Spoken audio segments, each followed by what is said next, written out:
The stories. Why this librarian reopened a cold map drawer. In late September of 2014, the Quiet Town Library off Route 47 got a new head librarian named Corinne Ashland. She was 39, a former archivist who'd spent years cataloging geological surveys for a state university. By all accounts, Corinne wasn't the kind of person to chase ghosts until the day she decided to reopen an old, locked map drawer that everyone else had forgotten. The drawer sat in the basement stacks, labeled Time State Topography 1952 to 1958 asterisk. Its brass handle had gone dull with age, and the key was missing. For years, staff used the cabinet as a makeshift table for coffee mugs and boxes of donations. But one morning, while rearranging a shipment of donated atlases, Corinne noticed a faint rust-colored smear near the label. It looked like dried clay or maybe iron dust. Colored smear near the label. It looked like dried clay or maybe iron dust. Either way, it didn't belong there. She mentioned it to her assistant, and he laughed, saying, "That drawer's cursed. Ask Mrs. Langley. She swears a surveyor disappeared working on those maps." Corinne smiled politely, but something in her stayed hooked on the idea. She asked around. The drawer dated back to when the building served as a records annex for the county planning office. In the mid-50s, several regional floodplain studies were stored there before the files were relocated or supposedly relocated to the state archives. No one ever verified that. When Corinne checked the archive's digital inventory, she found gaps. 4 missing surveys, all from the same year, 1957. They covered a stretch of riverland that was later condemned for a hydroelectric project that never materialized. That evening, Corinne used a universal key set kept for restoration work and opened the map drawer for the first time in decades.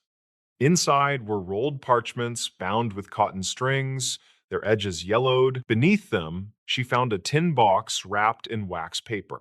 Inside the box lay a water-stained notebook, a compass with a cracked lens, and a faded photograph of 2 men standing beside a field the size of a football stadium, ringed by survey poles. On the back of the photo, someone had written, asterisk, last day before the dig, GM asterisk. Corinne scanned the initials against old employment rosters. There was a Gregory Malon, a field engineer who'd gone missing in June of 1958. Officially, he'd left the project for family reasons, but the local paper from that summer told a stranger story. Asterisk, surveyor vanishes near proposed reservoir site. Search suspended after 3 days. Asterisk, no follow-up, no body recovered. Corinne started a file. 1. She called the county records department. A man named Leland Cross, an aging clerk who'd worked there since the 70s, remembered something. Mahlon. Yeah? He was working on the Franklin Bend plan. Whole thing got shelved when the funding dried up. I heard his partner quit soon after. Leland didn't recall the partner's name, but he mentioned an old storage trailer the county once kept near the riverbank. They hauled the trailer out after a flood in the 60s, he said. If anything survived, it's in the historical depot now. The depot was just a few miles away. Corinne drove there that weekend, signed in as a researcher, and requested the Franklin Bend materials. The clerk brought her a warped cardboard box smelling of mildew. Inside were soil samples, invoices, and a reel of magnetic tape marked Audio Log 4 field notes. She had to borrow an old player from the depot staff. The recording was faint, but clear enough to recognize 2 male voices. Asterisk, Greg, you're not logging this, right? Asterisk, asterisk. Relax. It's just us. But if this ridge keeps sinking, we need to report it. Asterisk. Relax, relax. Asterisk, asterisk. We will. After the last survey, the company can't afford another delay. Asterisk. The tape ended with wind noise and a scrape, like a microphone hitting dirt. Corinne replayed it 3 times, listening for landmarks. At one point, one of them mentioned mile marker 12 and the culvert by the sycamores. Using digitized topographic maps, she traced those features to a narrow bend along the river, now fenced off as private land. When she brought this to the local sheriff's office, the deputy shrugged. If you're talking about Mahlan, that case is older than my dad. We can't go digging around on private property for a rumor. But Corinne wasn't chasing rumor. She was following evidence. She emailed a geologist friend from her university days, Dr. Theo Ricks, who specialized in landslide patterns. Theo ran a ground-penetrating radar survey along that same bend under a research permit for soil erosion.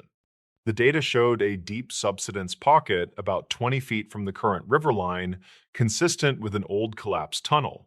Theo sent her the printout and a note, asterisk, you might have just found their camp trench. Asterisk. They returned together a week later. Theo handled the radar equipment while Corinne recorded the coordinates. Near sunset, a small piece of metal surfaced from the silt, a corroded survey tripod leg, stamped Property of Franklin Bend Hydro Limited. The find was modest, but it confirmed the crew had worked exactly where she predicted. From that point, Corinne began piecing the timeline. The notebook from the tin box mentioned sudden soil shifts, pressure readings, and the phrase asterisk, map variance, river shift, not natural. Asterisk. The handwriting was Malan's, matching samples from his earlier reports. It appeared he suspected someone had deliberately diverted a drainage channel to falsify flood risk data, possibly to inflate land value before government acquisition. If true, exposing it could have derailed the whole project. The company had millions at stake. Mahlan filed his last note 2 days before he vanished. Corinne cross-checked the company records and found the corporation dissolved in 1961, right after a quiet lawsuit settlement with an undisclosed party. No public record linked it to Mahlan. But tucked inside the notebook's back cover, hidden beneath the lining, she found a short letter addressed to M.R. Hanley, attorney at law. It never got mailed. The ink was blurred but readable enough. Asterisk, they moved the stakes. If anything happens, check the revised map in drawer C. It's the only truth left. Asterisk.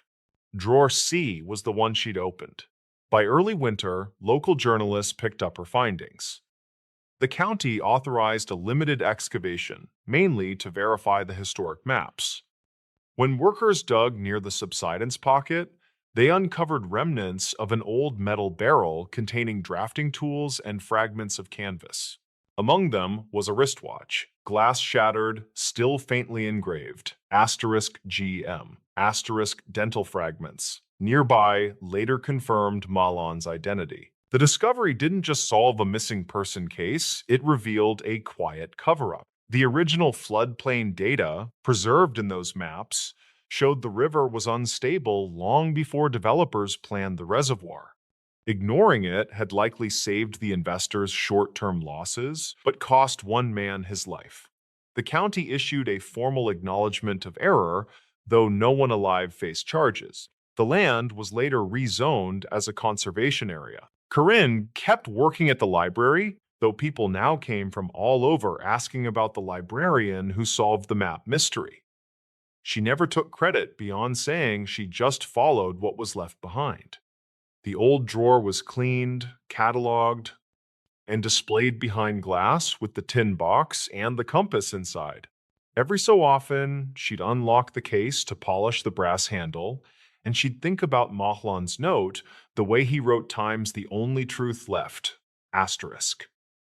She understood now that archives aren't just about paper or ink, they're about the things people try to bury, and the few who still choose to look. By the next spring, the library basement smelled of fresh paint.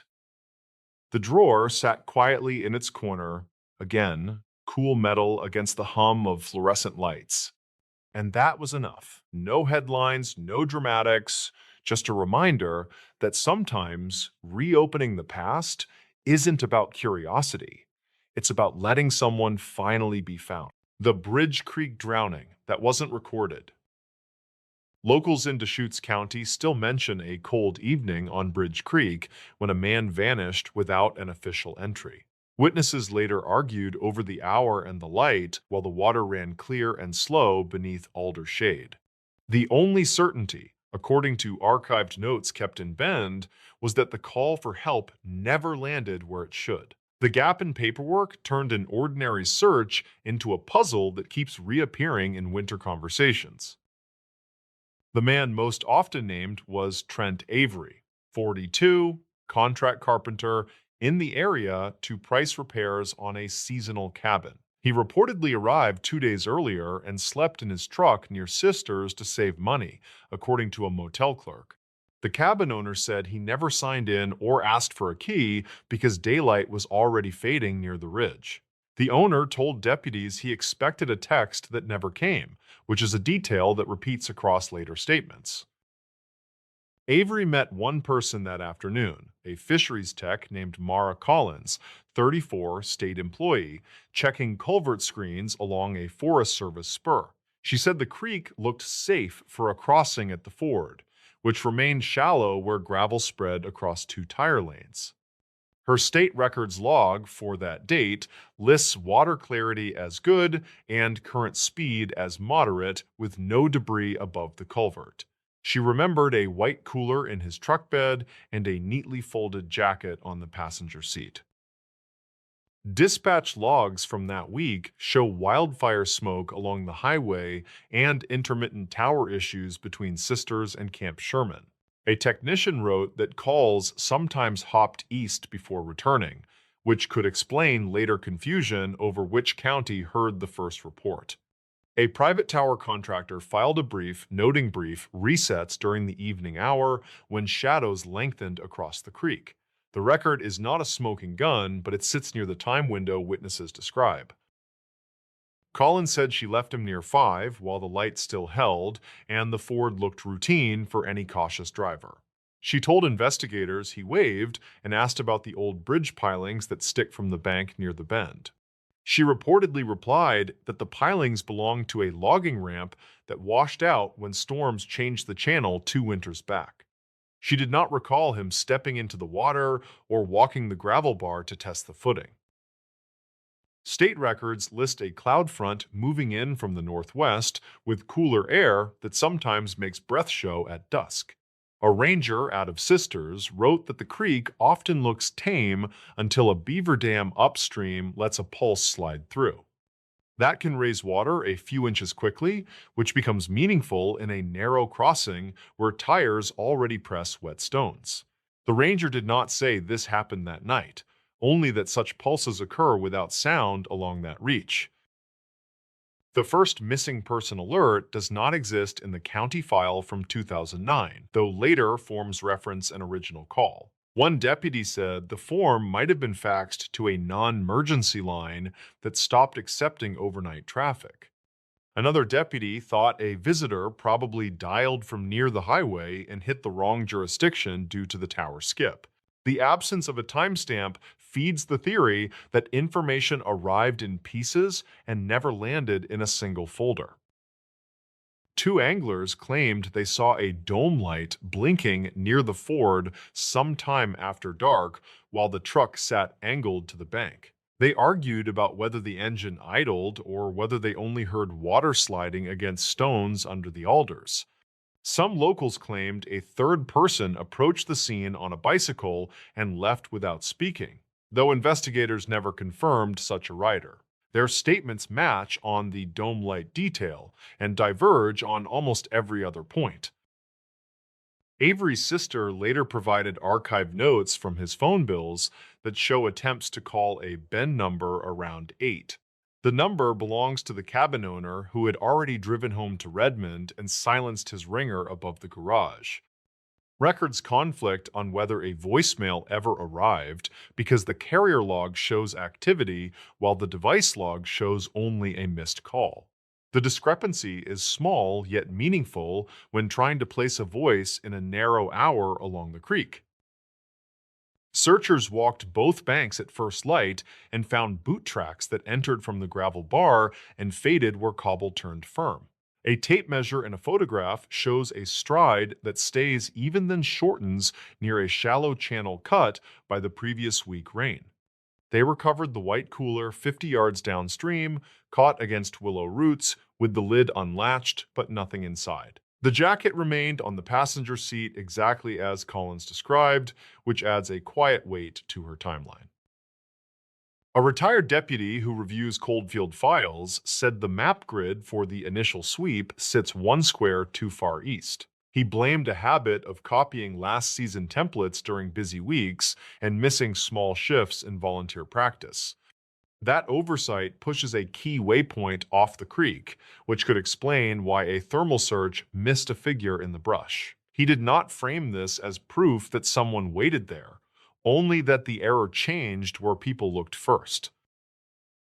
In later interviews, a hardware clerk in Sisters remembered Avery buying a short toe strap and a shovel with a fiberglass handle.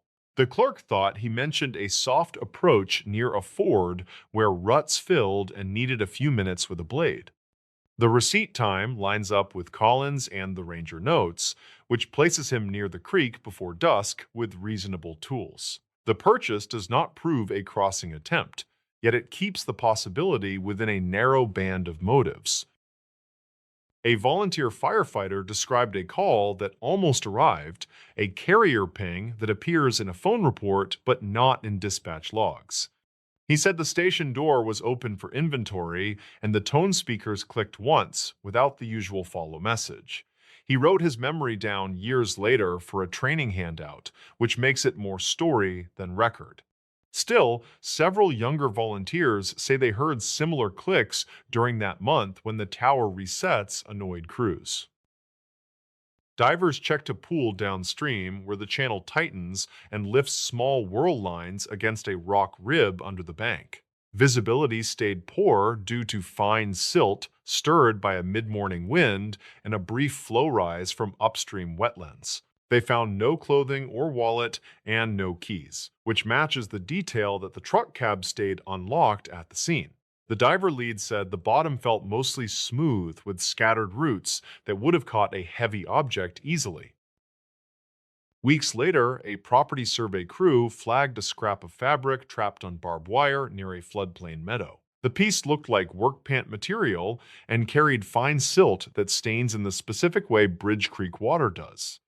A lab in Salem could not confirm much beyond weave and color range, which overlaps with common brands used by local contractors. The finding neither closes the case nor clears any doubts about the unrecorded call that started the confusion. Avery's truck eventually left the impound lot and returned to family after a modest court order that resolved a storage dispute. The odometer reading suggested little movement beyond the approach and the short angle found by deputies at first light. Tire pressure on the right front ran low enough to pull a light vehicle toward the wet edge during a cautious attempt. A mechanic said that detail matters only if a driver felt rushed and chose not to air up before crossing. Some residents claimed he might have walked out before midnight after losing patience with the patchy calls and weak signal near the ford. Others said a car picked him up on the highway and drove north toward Warm Springs, a route that thins quickly after dark. Investigators never confirmed either thread because camera coverage along that stretch remains limited and cash purchases leave quiet trails. The two stories survive because neither collides with the evidence found by the creek. Years after the search, a regional auditor reviewed communications procedures and noted that inter-county coordination improved during the next season. The report mentions additional training with tower vendors and a shared checklist when pings show cross-jurisdiction drift for emergency calls.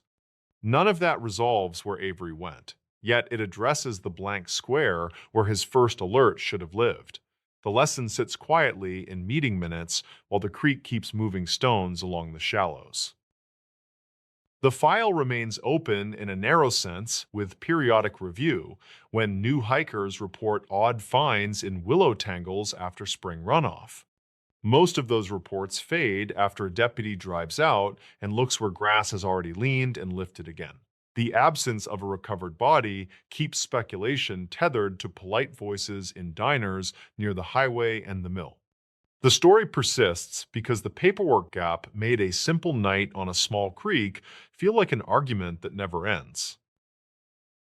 The stories. Ranger station logs noted a missing hiker at noon. The radio crackled just after lunch, and the clipboard showed a blank line beside a borrowed bear spray canister. The word missing sat in block letters on the duty sheet, and the clock over the map board ticked louder than usual. Renata Vale worked the desk that week, 38, seasonal ranger with a stubborn streak for clean paperwork. The station sat outside a popular canyon where the trail ran through scrub pine, and July heat made the air taste metallic.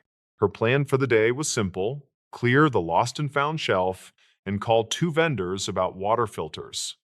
Plans changed when a volunteer handed her the trail phone and said a worried brother was holding. He said his sister failed to text from the halfway point, and he used the word routine like a spell.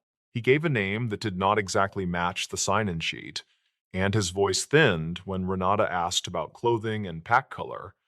He had a screenshot of their last conversation, time-stamped just before noon, and said a ranger blog recommended checking the canyon switchbacks first.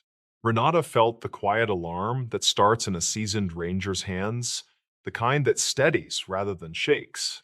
She called the number on the permit sticker that matched the closest name, and a voicemail box chirped with a clipped greeting.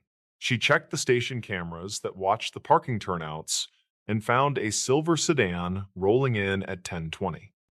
The driver wore a brimmed hat and taped the ends of the laces, a detail Renata wrote down because details age poorly when pressure arrives. The volunteer named Marco searched the trailhead kiosk for the morning log, while Renata stepped into the sun and scanned the ridge. Wind pushed dry heat across the gravel, and a jay scolded from the utility pole. She keyed dispatch and said they had a potential overdue hiker, not confirmed, and that initial checks were underway. She kept the language tight because words build momentum, and momentum brings helicopters that the budget cannot always afford. A woman in gym shorts approached with a dog and said she had heard a shout near the lower falls, short and sharp like a name. The dog sniffed the air and leaned toward the creek, then lost interest and Saturday. Renata asked about time and direction, then thanked her and pressed the note card against the map with a magnet. Witness statements fail without anchors, so she pinned the details to the grid and reviewed them aloud. Marco returned with the binder of trail camera stills that interns pulled from a motion unit near the bridge. The images showed the brimmed hat at 11:16, then again at noon on the switchback above the falls. The shirt color looked different under the dappled light, a common effect on digital stills that gave Renata a moment of doubt. She printed 2 frames and circled the pack strap, then clipped them to a clipboard for the field check. Her simple plan melted fully when dispatch called back with archived calls. A person had phoned the tip line at 11:42 and asked about trail closures on the East Rim, then hung up when asked for a callback number. The caller used a masked service that had failed before, and the audio had that empty room sound that suggested a roadside kiosk or a cheap motel.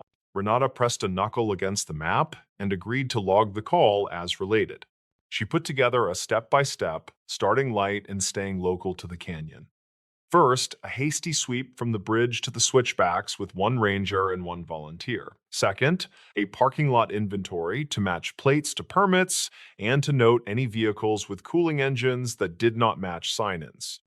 Third, a witness walk with the dog owner to the lower falls, with a promise to return her to the trailhead within the hour. She radioed the plan and heard the click of acknowledgement from Wyatt Perales, 32, trail tech and steady boots in rough ground. They moved out along the creek, and the summer smell shifted from dust to algae and sunscreen. A couple in sun hats pointed to a narrow ledge where someone had left a crushed water bottle and a candy wrapper. Renata photographed the area with a department phone, then bagged the trash because trash turns into stories when the wrong eyes find it. She kept her sentences short on the radio and noted her times with a pen that left grooves deeper than the ink. At the switchback, Wyatt found boot scuffs that angled off the tread and into scrubs so tight it would punish any shortcut. He pointed to a pressed patch of grass, then to a low branch with a pale scrape that matched soft plastic. Renata crouched and saw a faint thread from athletic tape, the same color she remembered from the still. The thread clung to rough bark, a small but useful tether between the images and the ground. They moved higher and reached a shallow spur where the view opened into a dry basin. On the spur, a pair of hikers said they passed a woman alone who looked back often, as if waiting for someone who never arrived. The hikers spoke slowly and paused to remember, then agreed to write brief statements at the station later that afternoon. They offered a photo from a distance that showed only a shape in heat shimmer, and the horizon looked bleached and wide. Renata asked the brother for more context by text, keeping questions narrow and practical. What snacks did she favor? Any injuries last year? And did she ever speak about this specific canyon? He replied that his sister planned the hike to test a new route from a guide forum and sent a blurry screenshot of a message board thread. A username bragged about a hidden shelf that saved 20 minutes, and that sentence pressed a new line into Renata's plan. She called the district's archive and asked for old incident notes related to the shelf, and the clerk said there were 2 minor rescues on a heat weekend 3 summers ago. Those notes described short slips and stubborn walkers and contained a detail that felt right and wrong at the same time. Both incidents started at noon when shadows shortened and depth perception failed, and both involved hikers who disliked crowds and sought quiet. Another message arrived from the brother that changed tone from worried to careful. He said a coworker reportedly spotted a silver sedan at a grocery near the highway at 1:30 with the brimmed hat visible through the windshield. He said the coworker did not want to get involved, and that felt useful in a different way. Renata thanked him and wrote the time down, then circled highway with a question mark that drew a slow breath from Wyatt. They pushed through Manzanita to reach the rumored shelf and found it narrower than described, with a crumbling margin that looked unfriendly. A faint shoe print showed a split tread that matched a popular brand, and a smear on the rock smelled like cheap bug spray. Wyatt anchored a line to a juniper and leaned just far enough to see a small alcove with shade and a clean view of the bridge. A person could wait there unseen, then return to the trail when passing groups moved on. Renata called dispatch to log the shelf and asked for a quiet check on the grocery footage if the store manager would allow it without a formal request. She kept the ask light, and the clerk at the store reportedly agreed to review only the parking lot from 1:15 to 1:45. While they waited, they spoke to a fisherman who said he had heard someone practicing a greeting near the bridge, polite and warm, the way people rehearse before calling an office. They returned to the station to regroup and found the dog owner had kept her promise about the statements. She drew a crude map of her walk and marked the spot where the shout came, which lined up with the shelf by a neat stroke. Renata checked the plate list from the lot, and one entry bothered her because the registration sticker covered an older color. That usually meant a cheap repaint, often done quickly when a car changes hands among friends. The call from the store came back while the clock swept toward 4. Footage reportedly showed a silver sedan near the outer edge, and the driver wore a brimmed hat. The camera caught the driver opening the trunk, then closing it without removing anything. The driver sat for a full minute, then left the lot with a slow signal that suggested careful timing rather than confusion. That action made less sense if a hiker was lost, and more sense if a narrative needed space. Renata asked the brother to send any recent photos of his sister's gear so they could match brands and colors to the thread on the branch. He sent a camping picture from spring, and the pack straps matched the stills with unnerving accuracy. He also sent a photo of a laminated media badge from a fitness channel and apologized for forgetting to mention that side gig.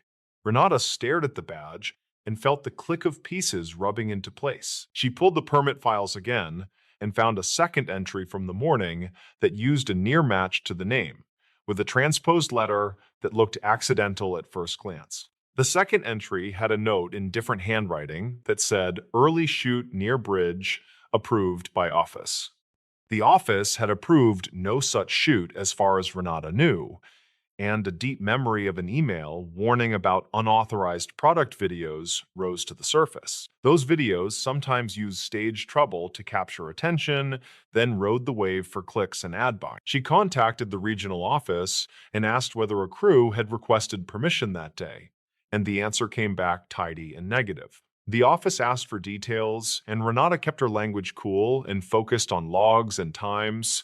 She included the masked call and the quiet shelf, and the fact that a brimmed hat appeared where a plan would benefit from a dramatic turn. She asked for guidance on whether to treat the case as a welfare check or as a permit violation with a side of false alarm. Before the office replied, Wyatt flagged a new detail from the camera stills that had felt unimportant earlier. The brimmed hat in the second still carried a small pin that caught the sun, and the same pin appeared on the media badge in the spring photo. It was a tiny compass rose with 3 points bent, a logo for a training program that marketed grit and quiet strength.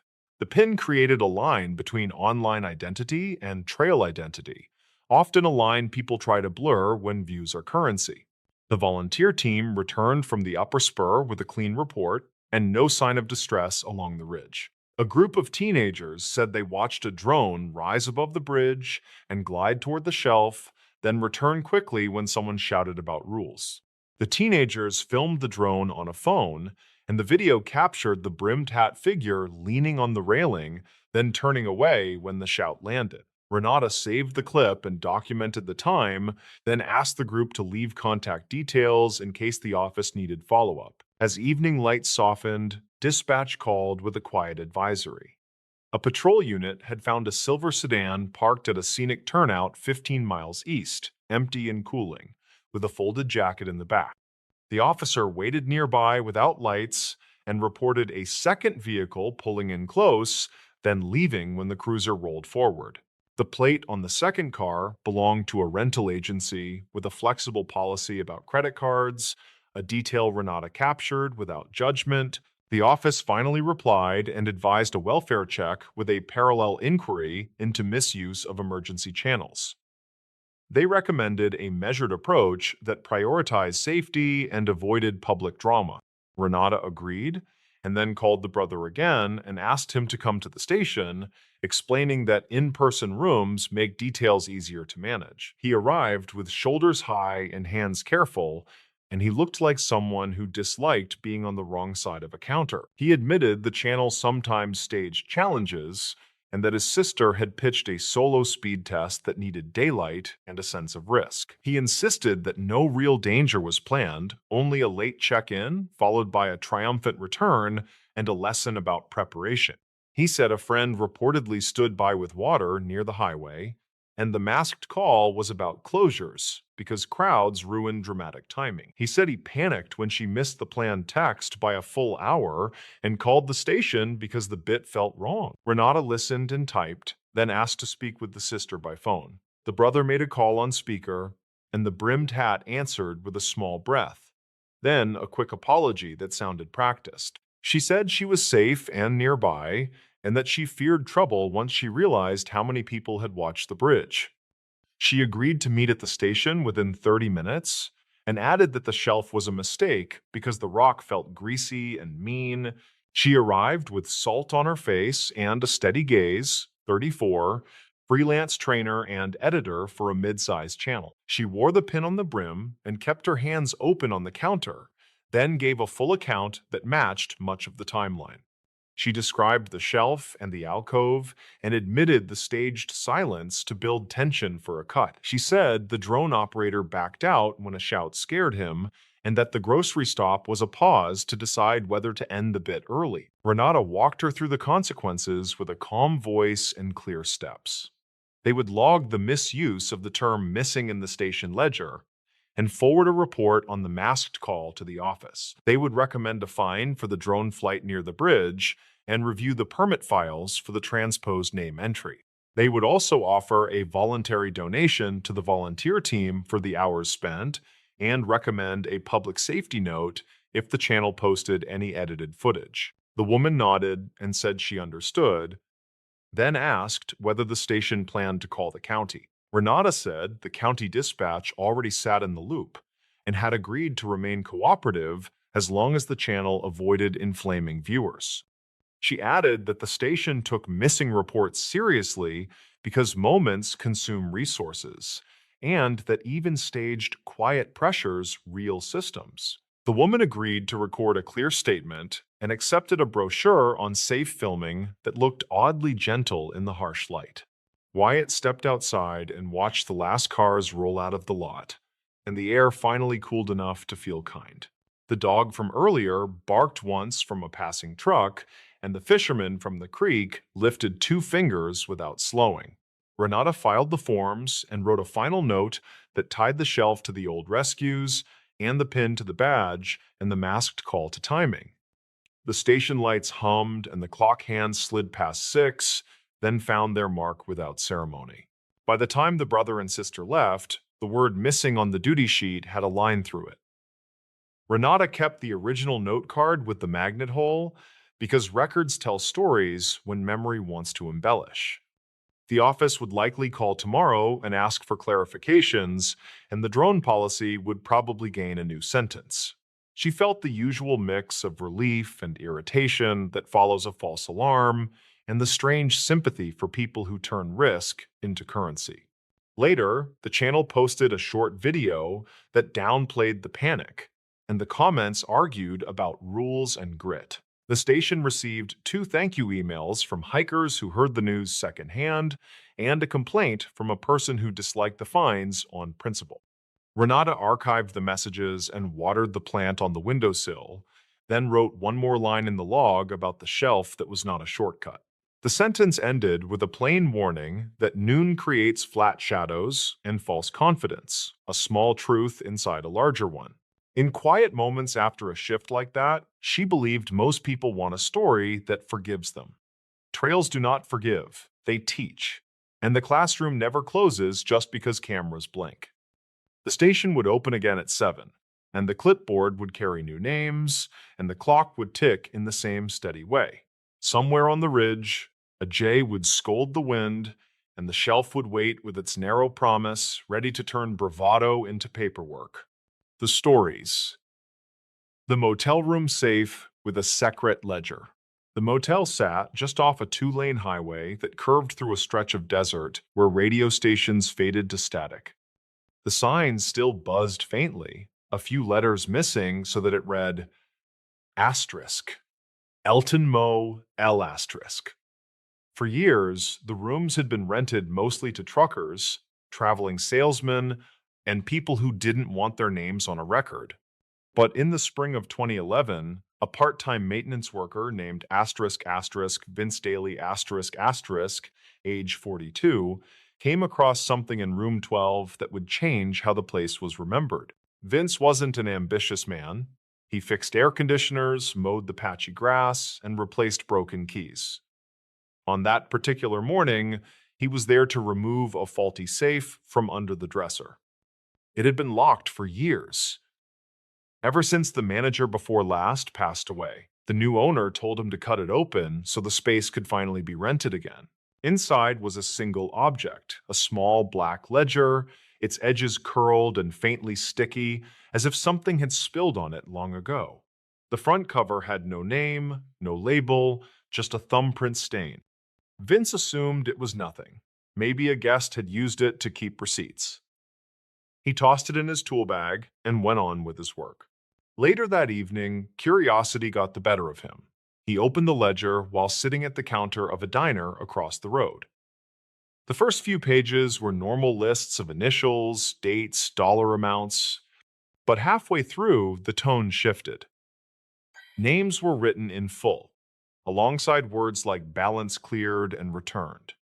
Some lines had stars next to them, and others were crossed out entirely. Near the back, he saw a series of entries dated between 1984 and 1987, all under a heading written in shaky block letters, asterisk asterisk collections room 12. Asterisk asterisk. At first, Vince thought it might have been a motel expense log, but a few of the names seemed familiar. One matched a woman whose picture still hung behind the front desk, a former housekeeper who disappeared decades ago.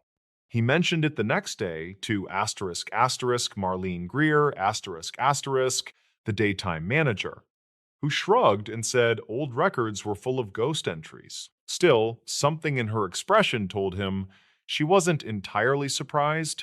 Over the next few days, Vince couldn't let it go. He went to the county library and looked through microfilm archives of local newspapers. In late August of 1986, he found a short article about a missing motel employee named asterisk asterisk Carla Mendez asterisk asterisk. The story said she'd last been seen leaving work after a night shift, carrying the deposit bag for the week's earnings. Police assumed robbery, but no suspect was ever found. That name Carla was written 3 times in the ledger, each next to the same date. Asterisk asterisk August 22, 1986. Asterisk asterisk. One entry read, final balance, then ledger closed. The coincidence was too clean to ignore. Vince took photocopies of the pages and showed them to a retired sheriff's deputy he knew, asterisk asterisk Alton McRae, asterisk asterisk, who had worked the area back then. Alton took one look and went quiet. After a moment, he said the handwriting reminded him of asterisk asterisk Ray Weller, asterisk asterisk, the motel owner in the 80s. Weller had died in 1992 after his car went off a canyon road. No foul play suspected, just bad brakes and too much whiskey.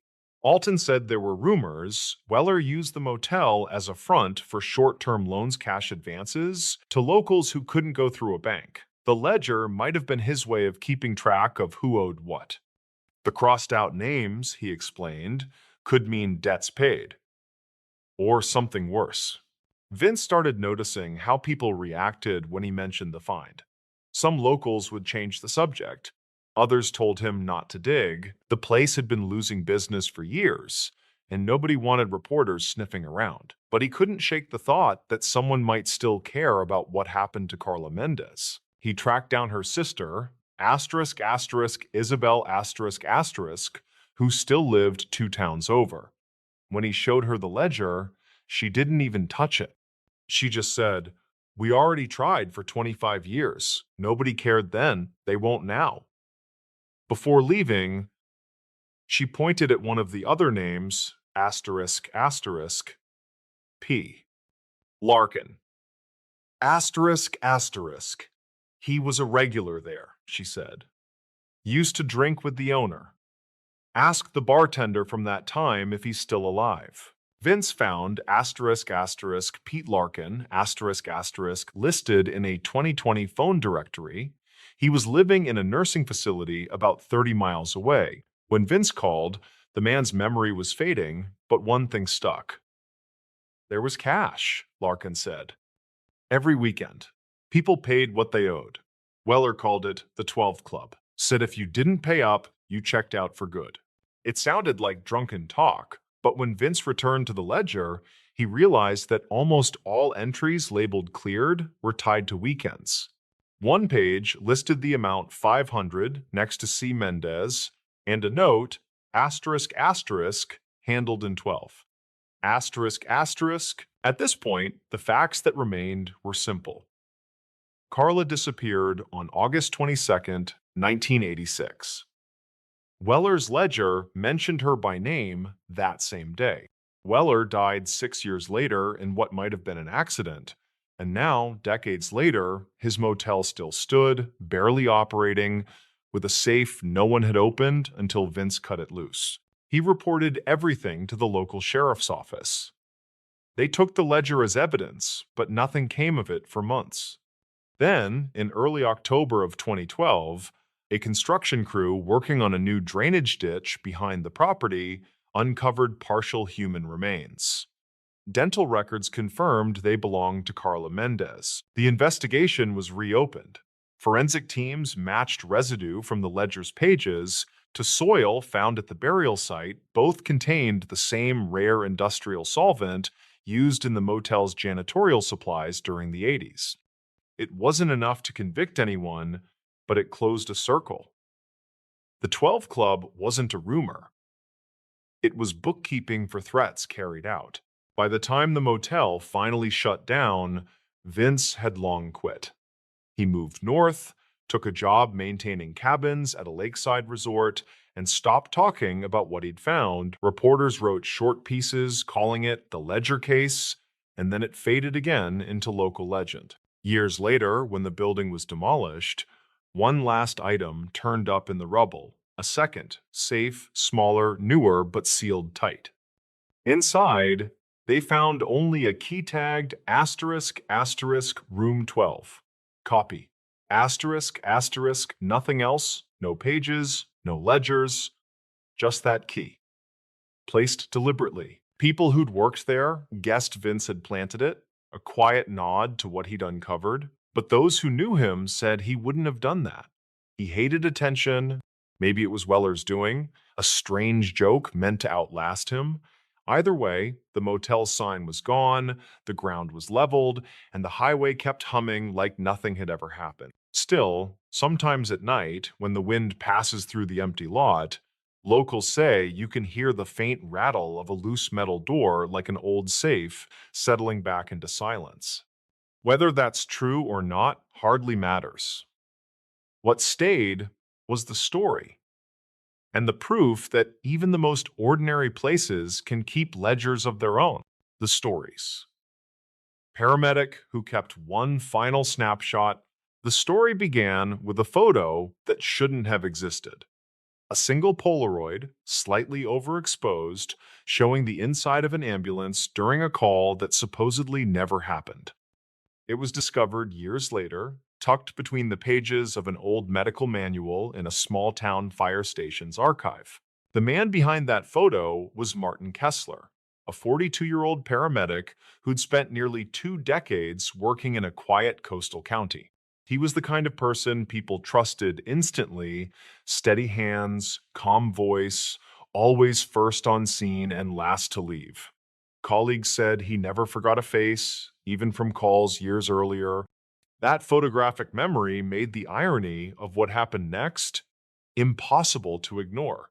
In late March of 2012, Martin and his partner, Dana Ruiz, responded to a dispatch from a stretch of highway north of town. A rollover accident, single vehicle, one driver, reportedly conscious but trapped. The log shows they arrived at 2:17 a.m. Weather clear, visibility decent. Everything about the report was ordinary, until it wasn't. When firefighters reached the car, there was no one inside. Seatbelt unbuckled, airbags deployed, engine still ticking from heat, no footprints in the gravel shoulder, no sign of struggle. Dana's field notes mention Martin standing there longer than anyone, staring into the dark beyond the guardrail, as if waiting for something to move.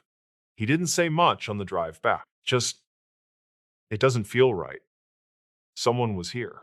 The next morning, Martin called the dispatcher, asking for the driver's name. There wasn't one. The system had registered the call as civilian report unknown source. No, 911 record existed, only a radio relay from a patrol unit that later denied making it. That was when Martin started keeping a notebook, part medical log, part journal. He filled it with incident details that didn't make sense, addresses that didn't appear on maps, names that changed between shift reports, an emergency call from a decommissioned nursing home that had burned down 5 years earlier. Dana joked it was his ghost file, but Martin treated it like evidence. In mid-April, station archives show him requesting a portable camera from inventory, the kind still used for accident documentation. He said he wanted backups for reports. No one questioned it. That camera became the source of the one photo that remains. On May 5th, Martin responded alone to a cardiac distress call in a residential neighborhood. The official dispatch recorded a woman named Eleanor Marsh, age 71.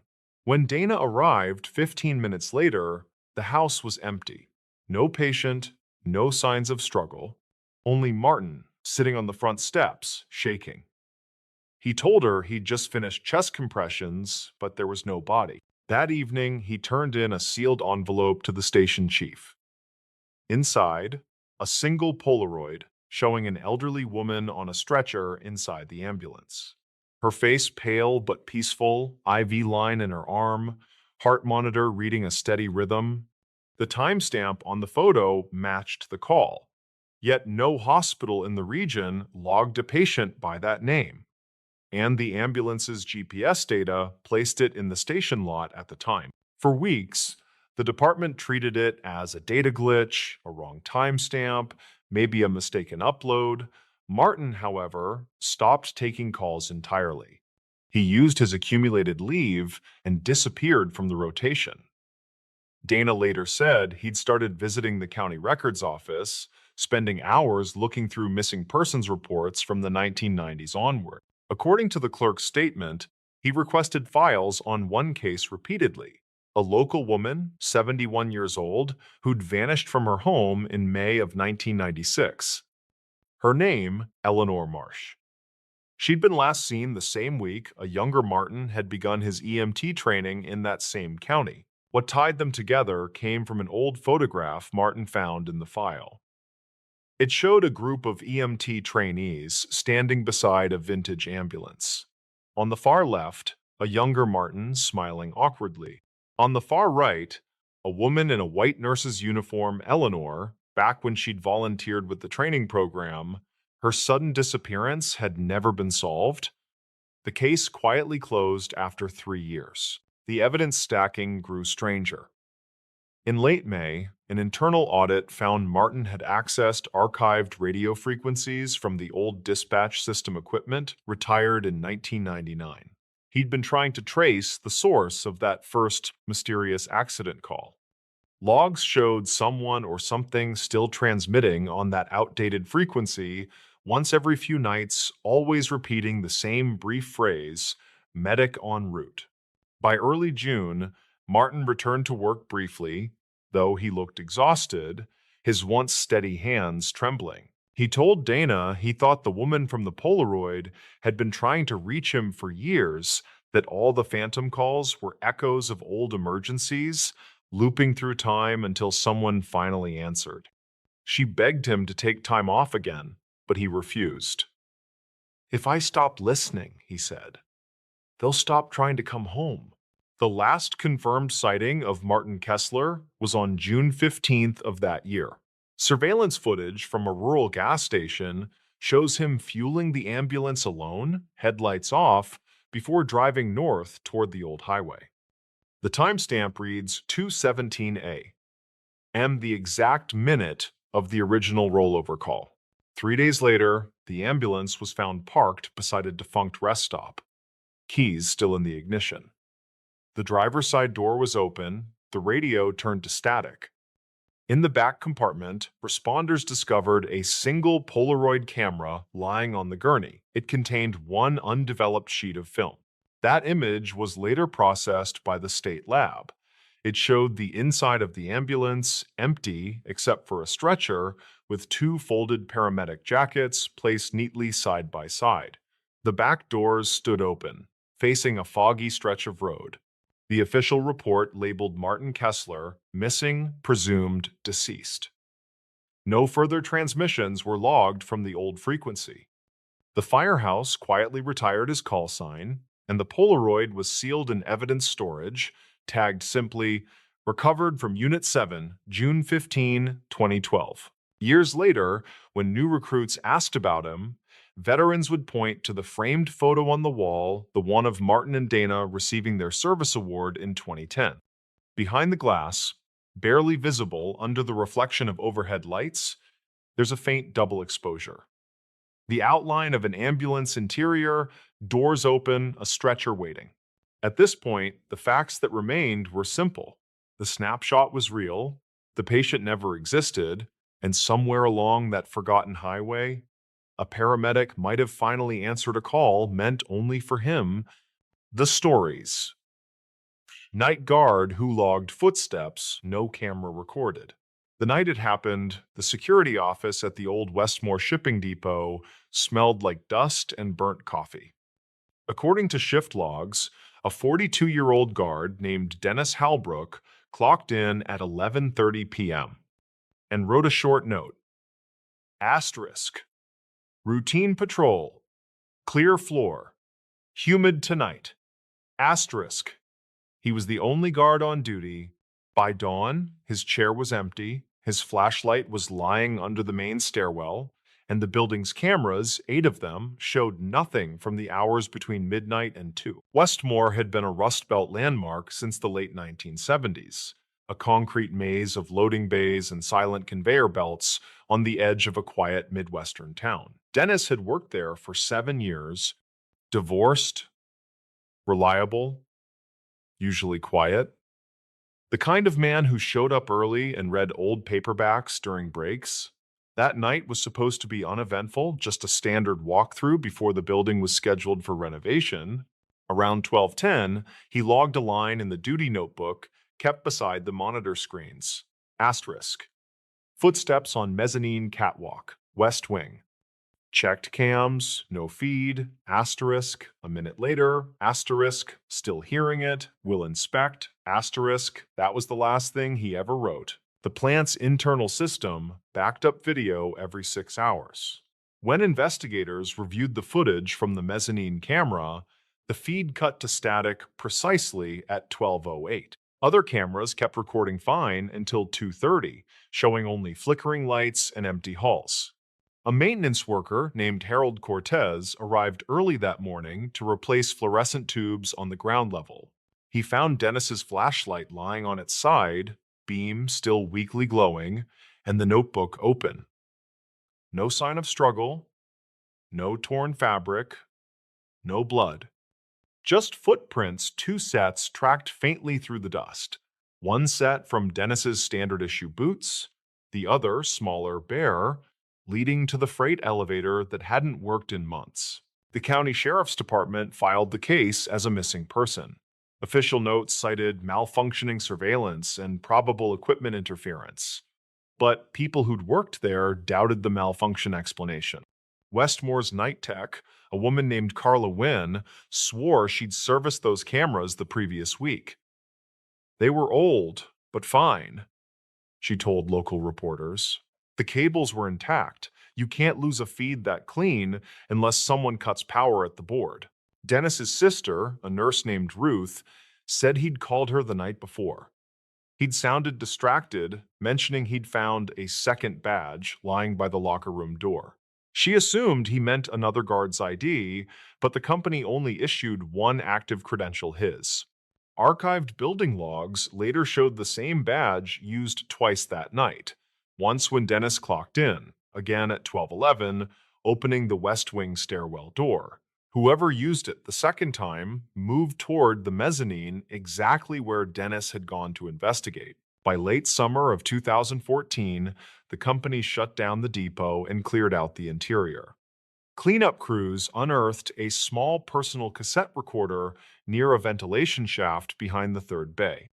It contained about 30 seconds of audio, the hum of lights, a pair of quick footsteps, a metallic clank, then Dennis's voice saying, "Who's up there?" followed by a short distortion burst and silence. Audio engineers confirmed the tape had been magnetically warped, likely by exposure to a strong field, not heat or age. There was another strange detail buried in the sheriff's supplementary report, a mention of radio interference in patrol channels between 12 and 12:30. The on-call dispatcher logged fragments of words bleeding through static asterisk. Northgate, lights out, he's still here. Asterisk. None of the other guards were on duty that night, and the next scheduled patrol wasn't until morning. Years later, a local journalist named Owen Ralston revisited the case for a regional history program. He interviewed former employees and found that in 1998, 2 decades earlier, another guard, 39-year-old Gerald Pike, had disappeared during overnight maintenance. Same mezzanine, same missing camera footage, same unexplained power surge. Back then, the report blamed faulty wiring. Ralston tracked down Gerald's surviving son, who showed him an old Polaroid his father had taken before the disappearance. The photo captured the West Wing catwalk at night, lights flickering in the distance. In the lower right corner, partially blurred, was a faint silhouette that seemed to be looking down at whoever held the camera. Analysts couldn't verify whether it was a reflection or a person. But when the journalist compared the layout of that image with modern floor plans, he noticed something: the angle matched exactly where Dennis's flashlight was later found. What made it worse, the timestamp written in blue ink on the Polaroid's border, asterisk, the 3rd of April 1998, 12:11 a. M asterisk was identical to the digital record of Dennis's badge swipe, asterisk 12:11 a. M asterisk, two men, 16 years apart, logged in the same minute of the hour in the same corridor just before both vanished.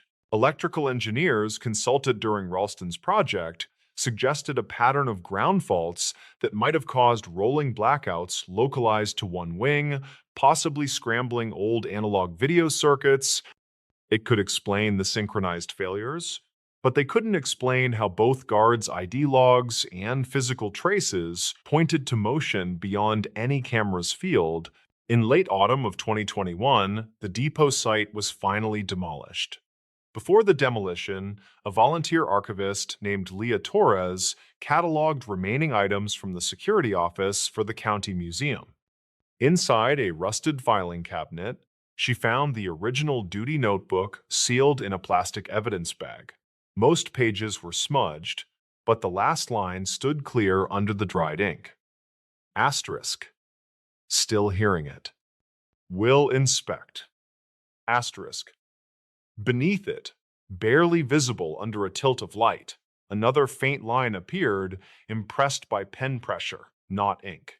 Forensic enhancement later revealed, asterisk, recording this time. Asterisk. That phrase matched an unfiled cassette found near Dennis's locker years earlier, the same type used for the warped tape. The archivist played it carefully on a restored deck.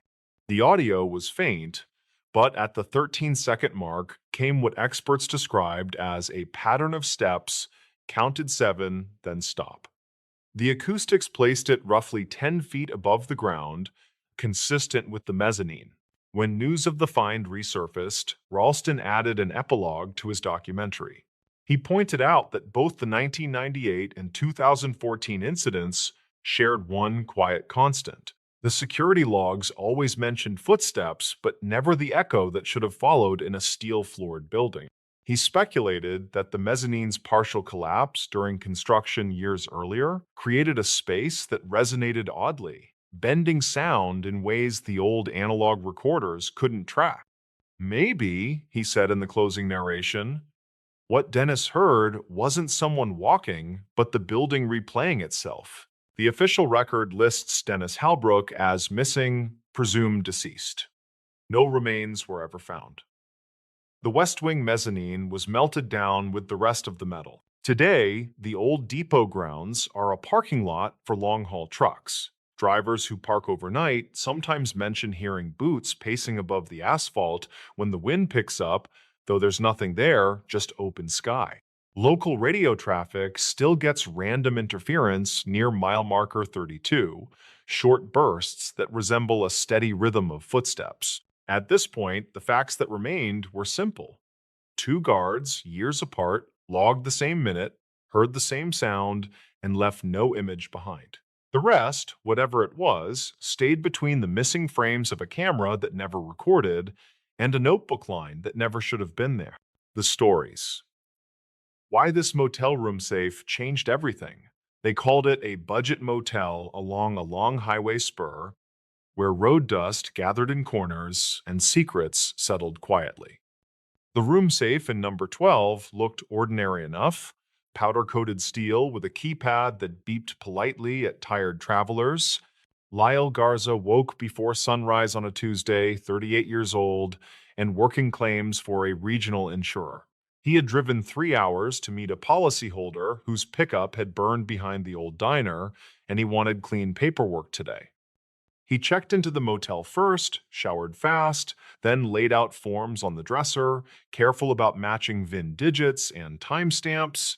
His plan was simple: wrap the inspection before lunch, then circle back for photos and voice notes after the truck release. He liked driving while the day still felt open, and he told himself the assignment would be routine and forgettable. It had been forgettable until the manager knocked. 2 quick raps, then a pause heavy enough to make him frown. Mara Quintero stood in the doorway with a clipboard, 34, managing rooms and payroll while raising her nephew after school. She asked if he had heard the beeps from the safe, because front desk saw brief power spikes last night. Lyle said he had not used the safe, and she nodded, eyes moving toward the keypad like someone checking a stove twice. Maintenance had logged an odd complaint the previous afternoon. Reportedly, a guest in 12 claimed the safe ate his wallet. The man left before checkout, promising to call the card companies, and a note in the margin said possible intoxication. Mara said housekeeping later pulled the bedding and found a small metal tool near the baseboard. Lyle picked up the tool carefully with a tissue, a thin square of steel with a notch like a feeler gauge. He set it on the desk with his forms, then opened his voice recorder, speaking in that steady tone he used for field notes. He described the room, the safe brand, the tool, and the time on the microwave clock because simple details held steady on lonely days. Mara asked if he knew how to clear the safe code since the master sheet had gone missing during renovations last winter. He did not, but he knew the trick of powering off consumer locks, which could flip hidden defaults, according to a warehouse supervisor he once interviewed. He unplugged the mini fridge, found the breaker panel behind a painting, then asked permission to shut the room briefly. They stood in the doorway while the lights flickered and the highway hummed like a restless air conditioner beyond the lot. He waited 10 seconds, restored power, then tapped the keypad with a ballpoint, feeling silly and a little curious. The safe beeped twice in a lower tone, which he recognized from a training video about apartment lockouts, reportedly used by traveling warranty teams. He tried a factory code that someone had once mumbled during a fire inspection, and the safe chirped, green light winking. The door opened an inch against a sticky seal, and Mara let out a nervous laugh, surprised and worried in equal measure. Inside sat a clear zipper pouch with a folded receipt, a motel keycard from another town, and a small black voice recorder. He found a driver loyalty card attached to the receipt, and he read the printed name softly without repeating it twice. The dates lined up with last week in neat columns, and the purchase list looked like roadside dinners between midnight and 2. He asked Mara if the guest from yesterday had paid cash, and she nodded, then reached for the phone to check archived calls. The front desk handset kept scratchy tapes by default, a habit from the previous owner who never trusted software invoices. She played a call stamped at 2 in the morning, where a tired voice asked for room 12, mentioning a late delivery and stiff back. Another call at 2:30 asked about vending, and a third at 4 asked if nobody would bother him until noon. Lyle switched to evidence mode, careful and methodical, letting his coffee cool while he cataloged the pouch contents. He photographed the safe before moving anything, then called his supervisor to report an unexpected discovery unrelated to the truck claim. The supervisor told him to act reasonably and preserve anything with identifiable information, then to keep his focus on the scheduled inspection. He listened to the voice recorder after asking Mara to stay within earshot, since 2 listeners felt wiser than one on strange mornings. The first file held roadway noise, then a quiet tone of someone rehearsing directions, same room number repeated like a sticky thought. The second file was shorter, a man saying he could not keep doing this and that she would understand once it was delivered safely. He paused to note the words safely, which felt pointed given the open door and the blinking keypad. He bagged the recorder in a zip bag from his kit, then checked the keycard from the other town, which was stamped with a lion logo.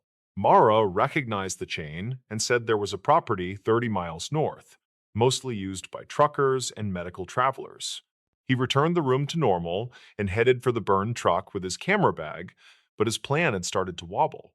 The pickup sat behind a towing yard fence, soot clinging thick to the firewall, while melted wires drooped like tired ivy. He worked the usual grid of photos, then the odometer and the cargo bed, then cross-reference with dispatch notes he had requested by email.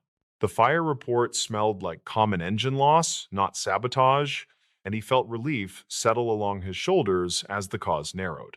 He dictated measurements and closed the laptop, then looked at his watch and thought about the safe again and the trembling voice. He felt a nudge of duty that had nothing to do with premiums, and he drove back to the motel through heat that made the road shimmer. Mara met him with a printout of last night guests, which listed an alias that matched the loyalty card name partly. The address field showed a mail drop location, familiar to freight drivers who rolled through without a fixed base. She said a long white tractor had idled near the ice machine last night, according to a neighbor who called about fumes after midnight. He asked for the neighbor number, then listened to a careful woman describe a man in a reflective jacket with a limp. She said he stayed near room 12 door, not inside, as if waiting for someone to arrive quietly or leave quickly. She heard 2 quiet knocks around 3, and a soft voice answered, then a cart rattle like someone moving luggage without wheels. Lyle opened the pouch again and noticed a handwritten code on the receipt back, 4 digits and a messy star next to it. He tried the code on the safe, and the delay light flashed, which often meant an old user lockout or a wrong sequence. He snapped a photo and lowered the door, then rolled the notched tool between his fingers, a weight that felt borrowed from someone patient. He thought about a repairman he had interviewed in 2019 who taught him that thieves love patterns more than courage. The man said patterns live in receipts, tolls, and vending logs, because tired people seek familiar sandwiches and coffee brands. Lyle searched the loyalty program website on his phone, typed the partial name and 4 digits, and got a generic profile with travel points.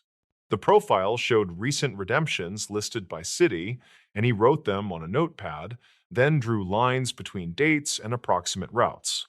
The cities formed a loop around distribution centers, with brief pauses near hospitals and bulk pharmacy hubs according to public maps.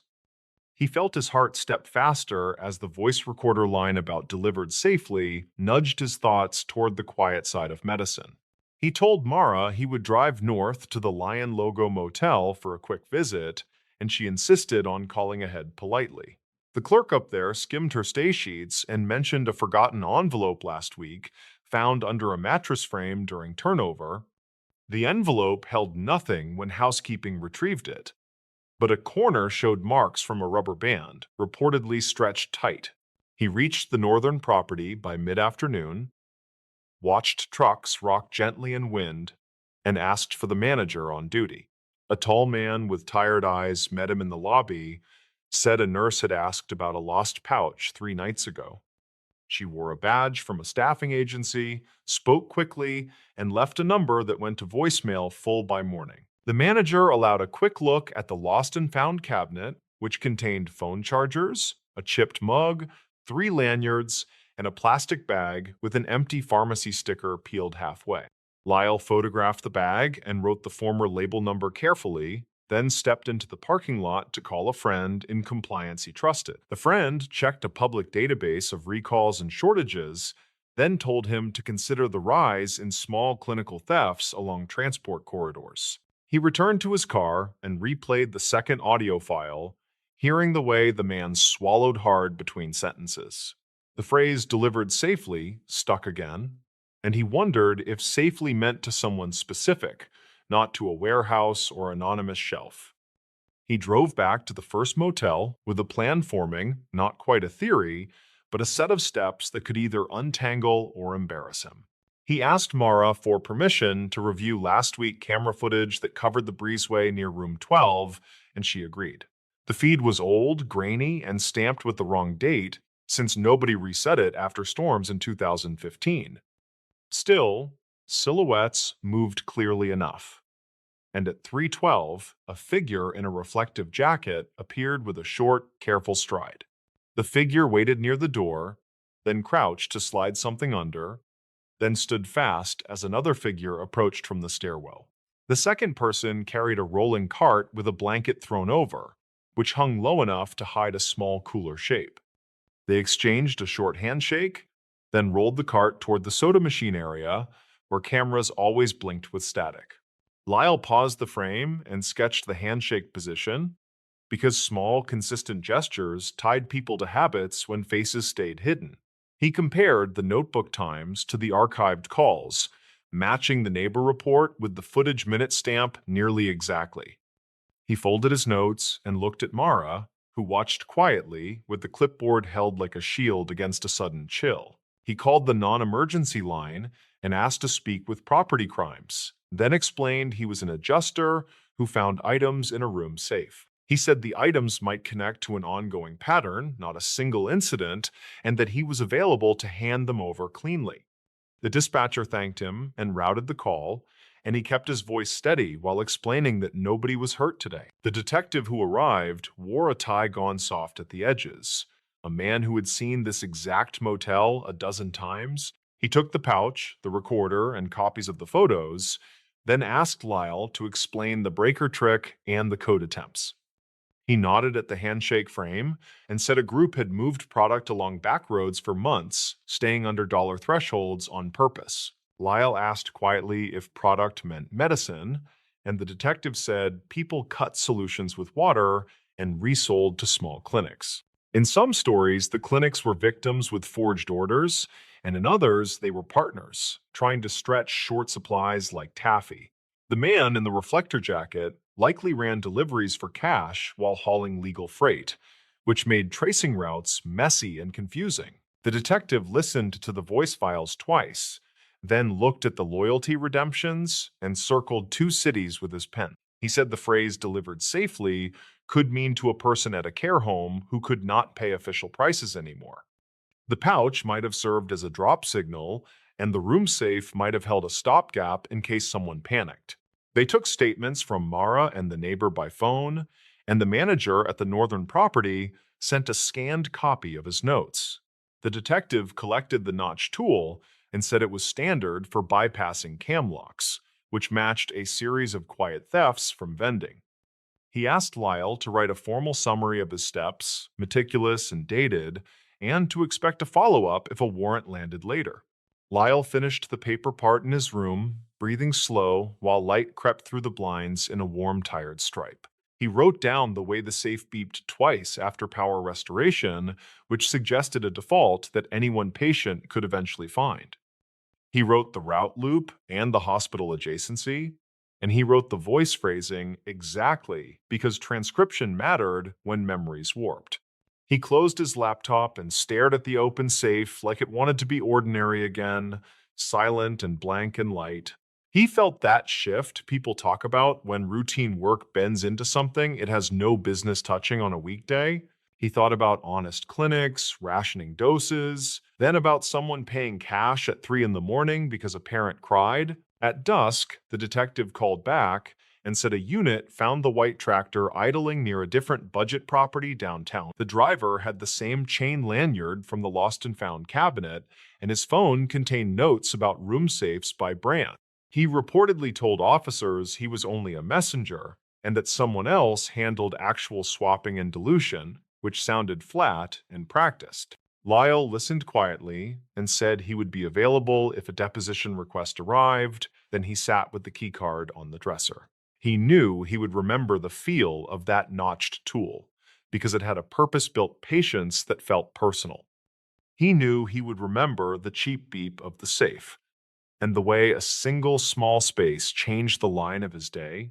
A week later, he got an email from the detective, brief and measured, thanking him for the timeline and the careful photos. The message said the pouch had traces of saline and a label adhesive compound common to medical packaging of a certain class. The voice on the recorder matched a man pulled over near a way station, according to dispatch logs and an archived booking photo. Lyle drove back to the motel after closing another case, and he asked Mara how business felt since the long Tuesday. She said people still stopped for highway rest, and she tightened a few procedures quietly, preferring to let small changes speak. She now kept master codes in a locked drawer and replaced 3 aging safes with models that logged attempts for a full week. They stood in room 12 a moment, like visitors paying respects to an inanimate witness that never blinked. The safe sat closed and calm, doing exactly what a box was meant to do, which felt both reassuring and strange. He signed the receipt for his stay, then shook her hand, and promised to bring better stories next time through. On the drive home, he thought about the phrase delivered safely again and how words can hide more than they reveal. He wondered how many small transactions keep the world running, good and bad, unremarkable and decisive, stacked behind quiet doors. He decided the safe had not made him heroic or special, it had only reminded him that dull edges can cut when pressure builds. He kept working claims, taking pictures of bent bumpers and damp carpet, writing notes with careful times and plain language. He still believed that truth likes details and that details prefer patient notebooks, not flashy speeches or clever hunches. When he thought about that Tuesday, he did not think about danger or chase lights. He thought about how a box opened and a day veered left. Mara hired another housekeeper and bought a better cart, one that glided without rattling near cameras and soda machines. She laughed more at the front desk now, but her eyes still checked keys and codes before she turned off the lights. She told her nephew that small routines matter, like counting towels and returning clipboards, because order resists the creep of careless luck. The detective moved on to other cases and sent one last note months later, carefully worded, acknowledging ongoing court schedules. He wrote that the room safe discovery had clarified timing between suspects, which helped align witness statements with fuel receipts precisely. He added a line about public hearings scheduled for late next spring, where facts would hopefully land on paper clearly.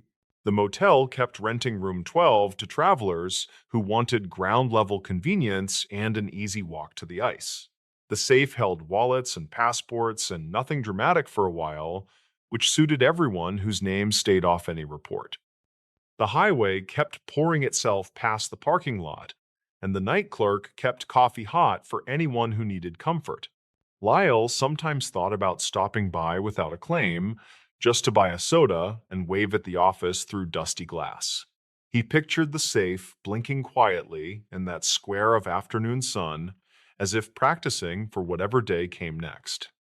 He accepted that the box had not changed him completely, but it had polished a habit he already valued deeply. He looked back on it like a narrow bridge he crossed safely, not a legend, just a real span over a quiet creek. He had listened, he had written, he had looked twice, and he had taken small steps that lined up neatly. That felt like enough for a life that preferred steady roads to loud headlines, and it still does. The teacher missing from Cold Springs Elementary. Parents in Placerville still mention a teacher who left her classroom keys on the desk, stepped into the breezeway, and vanished. The building sits north of Main Street, where the oak trees break the summer wind and buses idle near the loop. Afternoon bell lines faded under traffic noise, while a janitor rolled a static scarred cart toward the multipurpose room. No one noticed anything unusual until the office printer kept spitting forms long after the halls went quiet. Her name in district rosters is Janine Clark, 34, fifth grade teacher, in town to finish a contracted year. She rented a small studio south of Broadway, reportedly quiet, and kept a habit of walking to work before sunup. Colleagues described careful lesson plans stacked by week and a folded cardigan tucked inside a drawer near the class library. County file from 2009 shows a previous placement in Humboldt County with satisfactory notes and no disciplinary flags. On a warm Thursday in late May of 2019, the office clock read 3:20 when dismissal wrapped. Several students returned for forgotten lunchboxes, one parent asked about reading logs, and buses pulled away.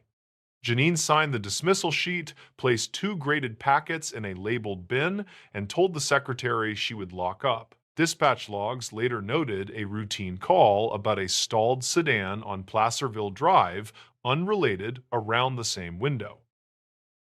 The custodian that week was Arthur Mendez, 57, night shift, on site to prep the gym for a community meeting.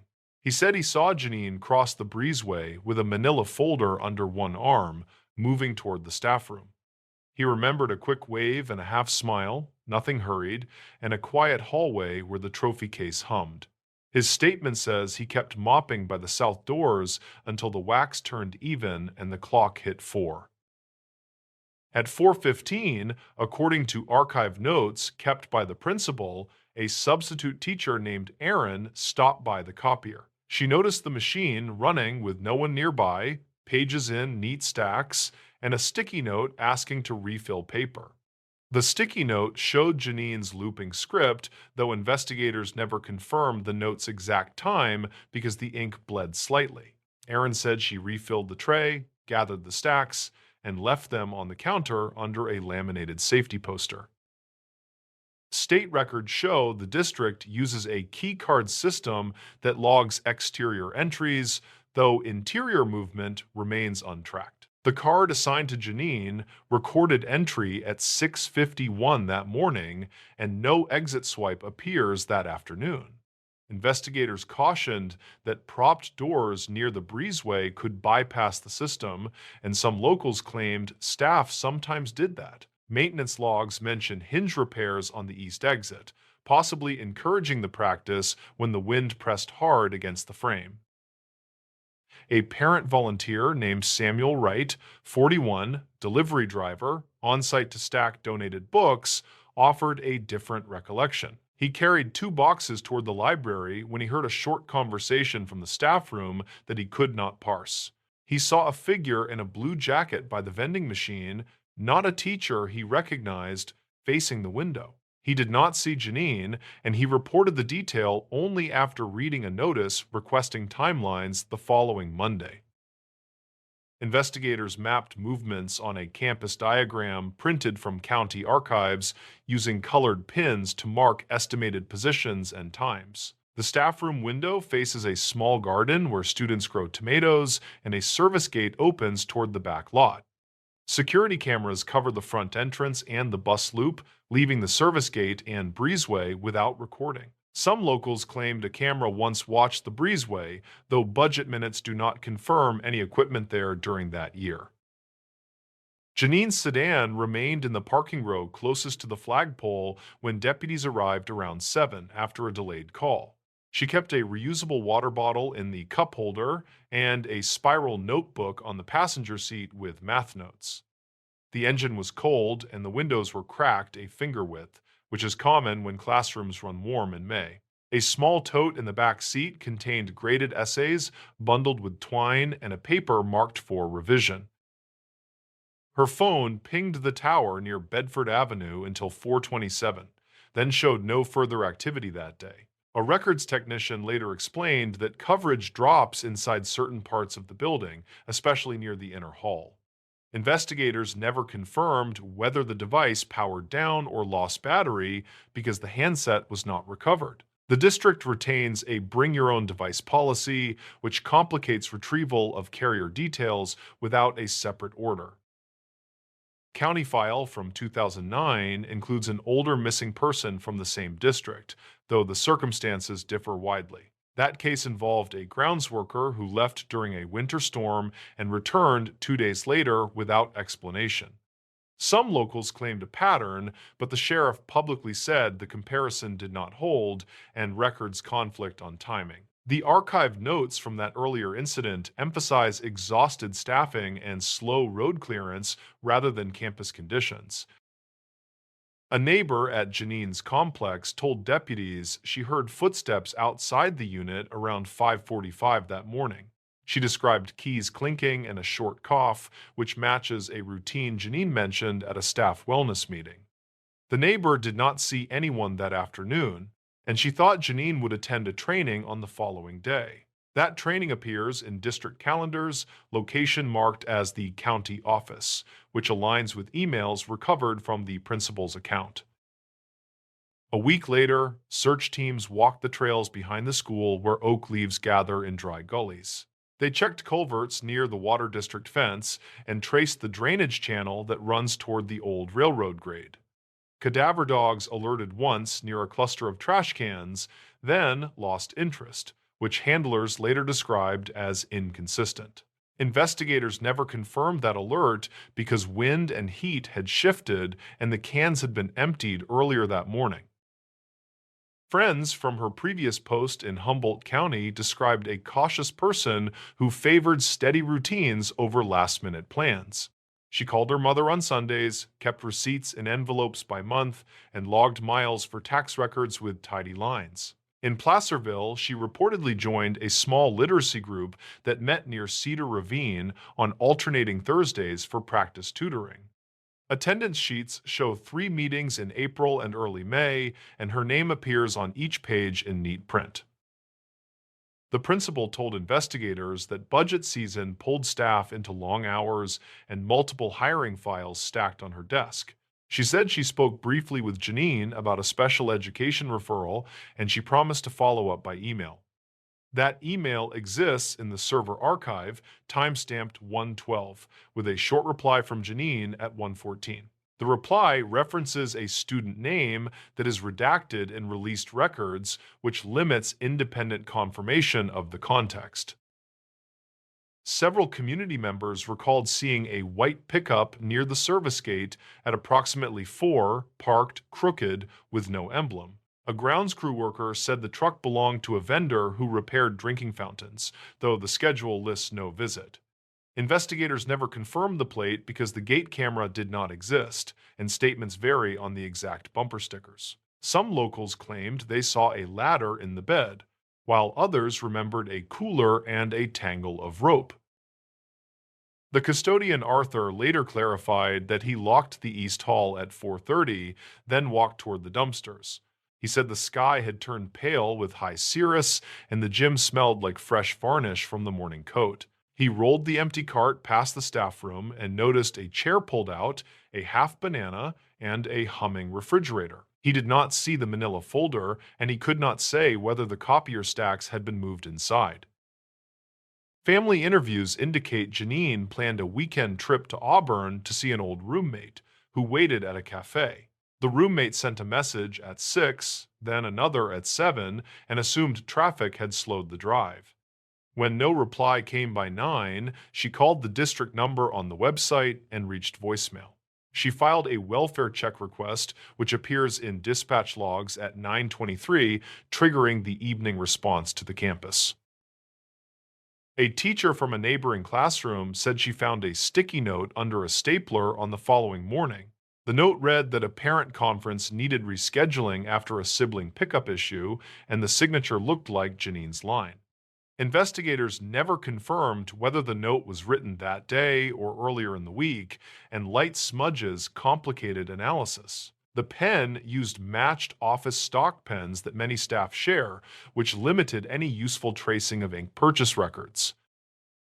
A local who walks dogs near the fence line reported hearing a short whistle from the garden area around 4:10.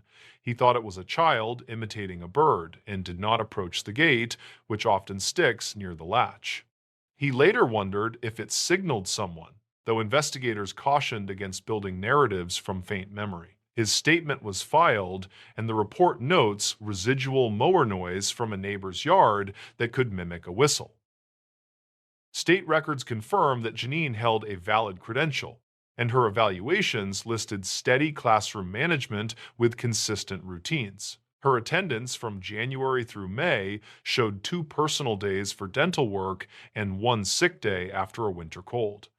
Payroll noted a pending stipend for after-school tutoring, which had not yet been issued when the year closed. None of those items suggested sudden resignation, and investigators emphasized that employment indicators can mislead when other pressures build quietly.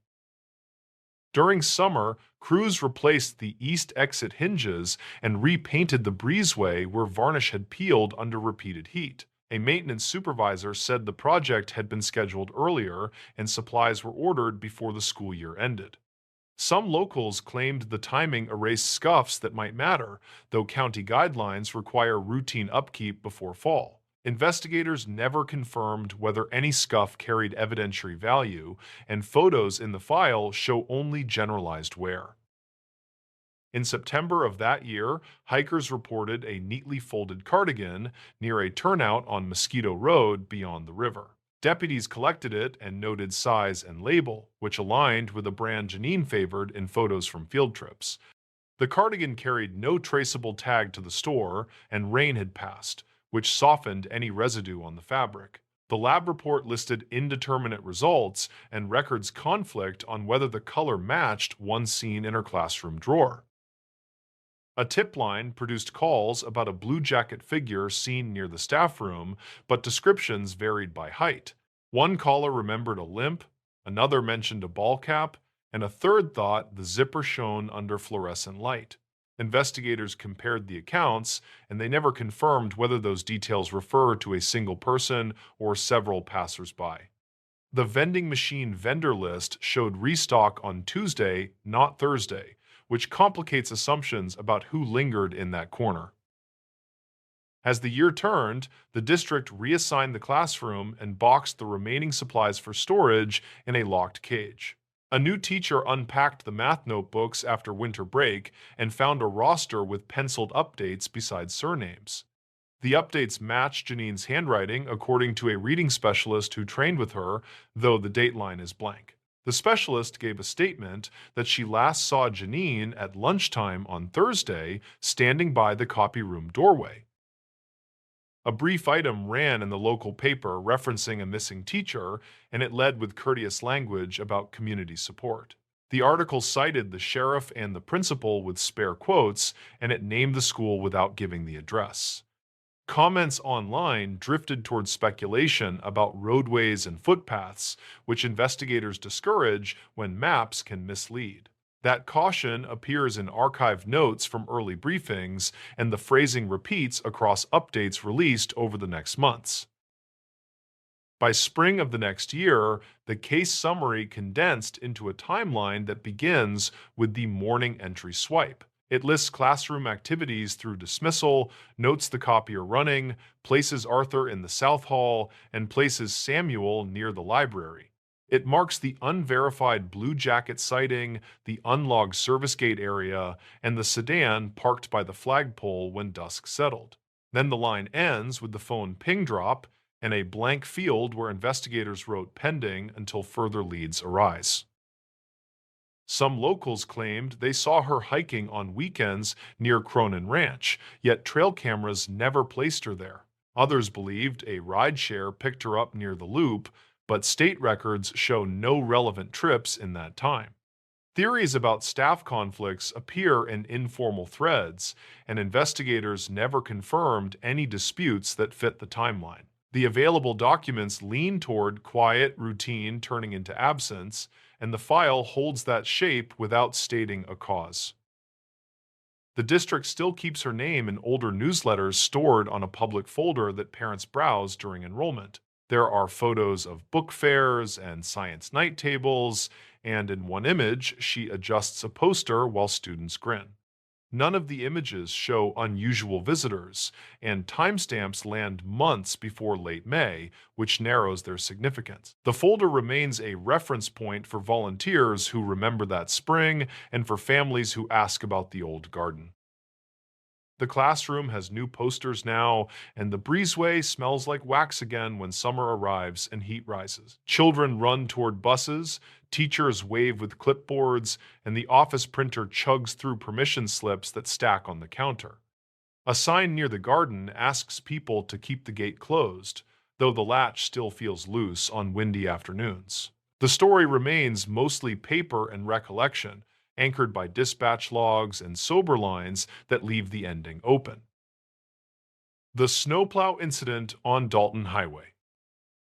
In early winter of 2019, a road crew based near Coldfoot reported a missing operator after an overnight maintenance run north. Drivers said the weather thinned for an hour near Otagon Pass, then returned with sharp spindrift across the grade. The report reached a small dispatch room where radio traffic had stayed busy with chain controls and stalled rigs. The first message named a man who left mile marker notes, then failed to clear his scheduled checkpoint on the north slope. The operator was Mark Reyes, 44, a contract plow driver from Fairbanks assigned to the Slope District for the season. He ran a late shift that began after dusk with fuel topped and a spare V-belt strapped under the seat. His purpose was straightforward since the company had a fixed route that required timed passes across exposed sections. Witnesses remembered his voice on the radio sounding even, with short replies that kept to mile numbers and cold readings. Dispatch logs from that night list a start north of Coldfoot at 1900 hours, with guidance to hold before Otagon if winds rose. Archived notes in the district binder describe patch ice near the summit and reports of light snow sliding off the cut banks. A tanker convoy reportedly waited near Dietrich River since heavy gusts had pushed two tractor trailers into the berm earlier. The shift sheet shows Dana Willis, 39, a dispatcher based in Fairbanks, who stayed on the channel while supervisors rotated. State records show Reyes had 12 winters on heavy equipment, with no citations and a completed safety course during 2011. He'd worked pipeline access roads, he'd pulled a grader for a private quarry, and he'd logged clear plow counts on previous runs. His intent that night was to punch through 3 choke points, then meet a mechanic near Galbraith Lake for a salt spreader swap. The mechanic was Evan Tuttle, 52, a seasonal hire whose task was to transfer gear and check hydraulic temperatures before midnight. Some locals claimed a whiteout dropped into the pass fast enough to erase taillights and mute engine sound, yet truckers never agreed. One driver said strobing snow gave the illusion of hills moving sideways across the road while the wheels stayed straight. Another said the wind was loud, but gaps kept opening, and distant beacons appeared steady along the grade for several minutes. Investigators never confirmed a single window of clear weather, since recordings captured only static bursts and clipped phrases around the summit. At 2100, Reyes checked in at a pullout south of the pass, with coolant temperature stable and front blade pressure within range. He mentioned one brief shudder through the chassis that felt like a rut, then silence followed until a short click cut the frequency. Willis radioed back twice with location requests and received nothing, then pinged a nearby rig to scan the shoulder with high beams. The rig driver said he saw drifting grooves that could have been old tracks since fresh snow filled them within seconds. A tracker unit on the plow reportedly sent 3 location bursts clustered near a curve marked by a steep drop to the creek. Technicians said the pings bounced off a repeater and came through delayed, so the timing stamps failed to match the voice log. Search teams moved in after midnight from both sides, and a grader led with chains laced tight across 2 tires. Snow fell in sheets that flattened depth and made shallow cuts look like pits, which slowed the lead truck to walking speed. They reached the curve at first light and found a blade mark that ended clean beside a low drift with no metal exposed. A second pass scraped the shoulder and revealed a hard ridge with chunks of ice wedged above a narrow gouge that fell away. Rope teams moved over the edge and found short slide debris on a bench, then a broken marker flag snagged against brush. No frame parts surfaced during those hours, and the creek ran under plates of ice that shifted with a faint grinding sound. County file from 2009 includes a similar incident where a grader vanished for 2 days before surfacing downstream near a bend. That case resolved when Thaw lowered the berm and exposed a mirror that caught sun from a brief break in cloud. The comparison circulated among crew members who kept working the shoulder, yet the terrain here was different with steeper runoff cuts. Records conflict on how quickly the water can rise under drifted ice after strong wind, and the team deferred to the field lead. By late morning, a fuel tender from Deadhorse reached the site and set up heaters near a staging point above the drop.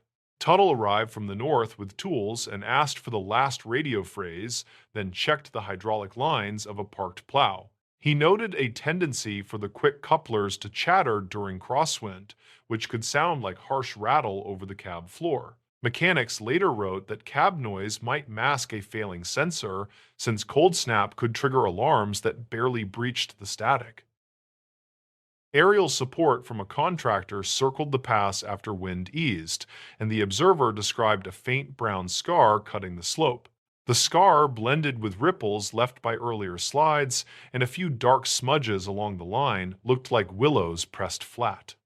Photographs show no bright paint or reflective decal, though one frame catches a straight groove pointing toward a tight creek bend. Investigators never confirmed those features as relevant, since snow squalls smeared edges between frames and made distances hard to judge.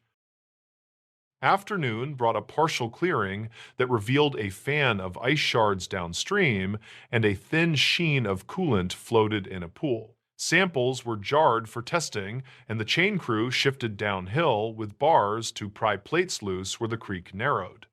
A snapped radio whip surfaced near a root ball and looked fresh, but the base had no distinct paint and the mount was missing. Some locals claimed scavengers grabbed parts fast after wind events, although crews said nothing moves under that much drifted ice.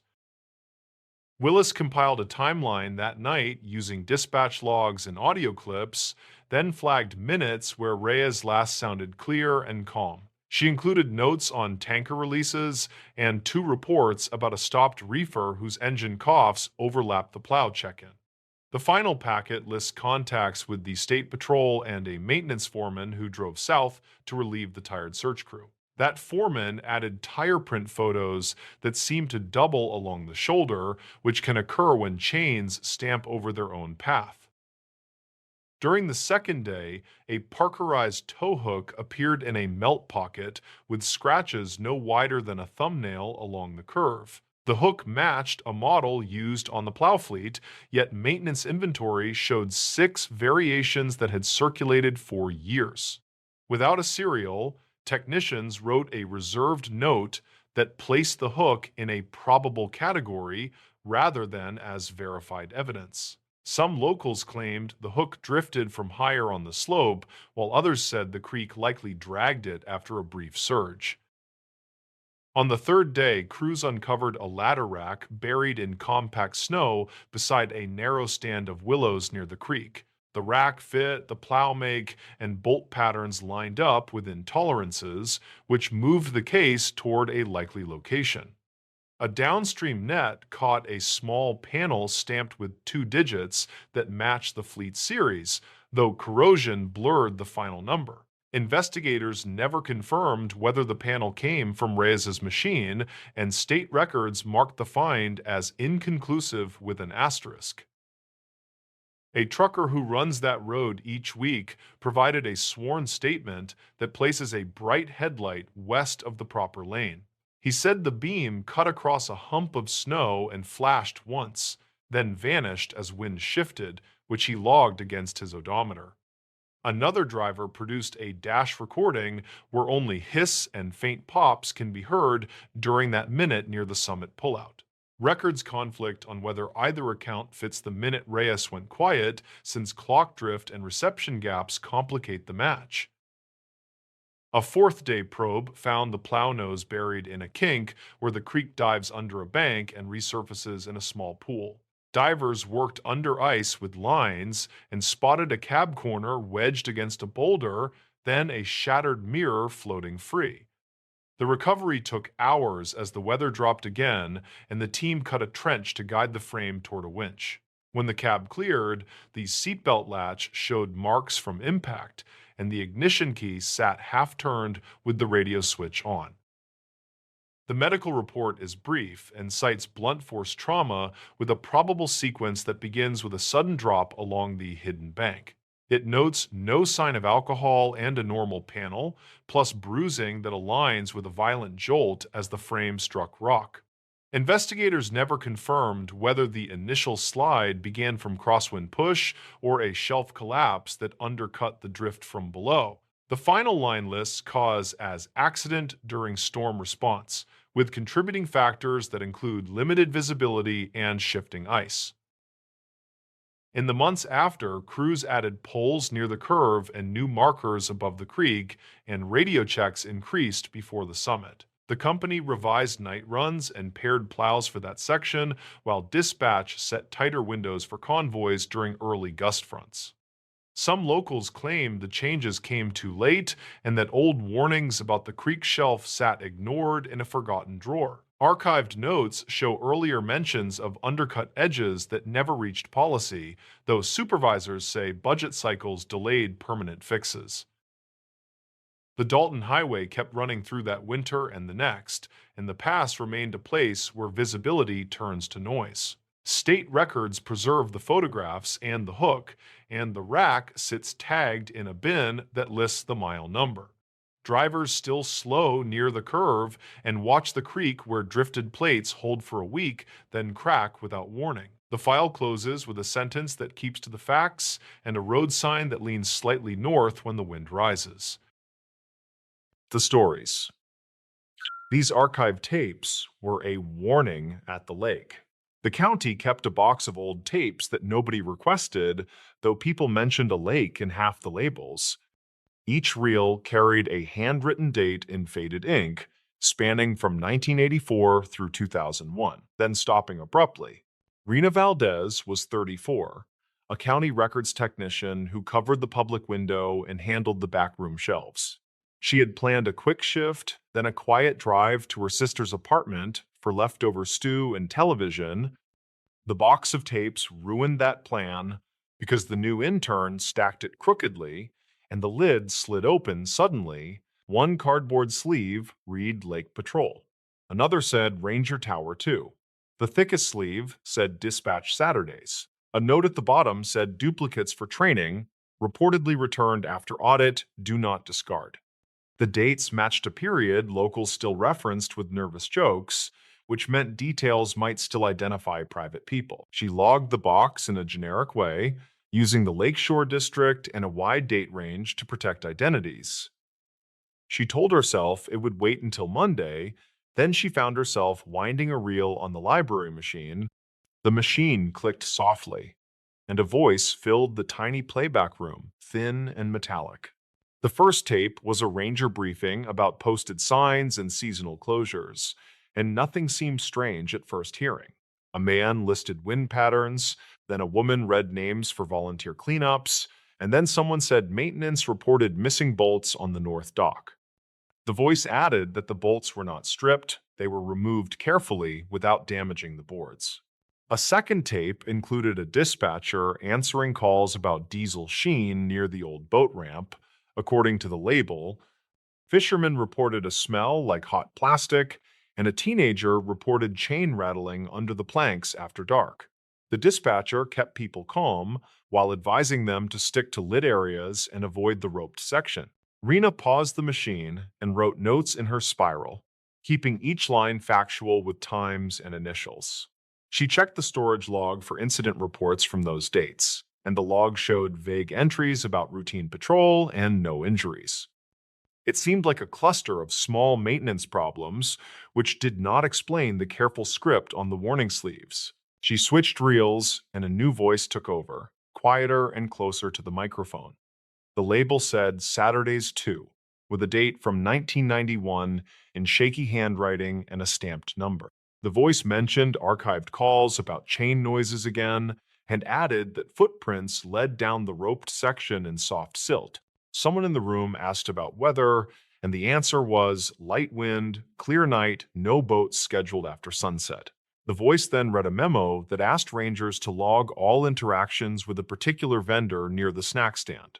It said, "Do not escalate, document demeanor, and confirm hours against posted permits," using a separate clipboard. Rena recognized the clipboard instruction style, which matched old county risk templates for potential liability tracking.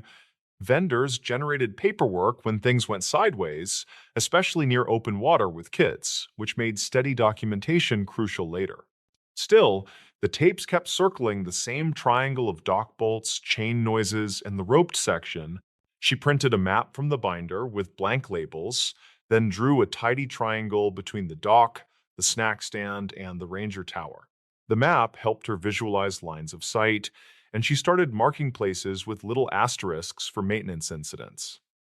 The roped section sat slightly east, hidden from the snack stand by cottonwoods, which mattered for visibility. Another reel played a clipped exchange where a ranger told dispatch that a gate lock appeared new and unregistered. The ranger added that cones were moved and a laminated warning sign had clean nail holes without rust.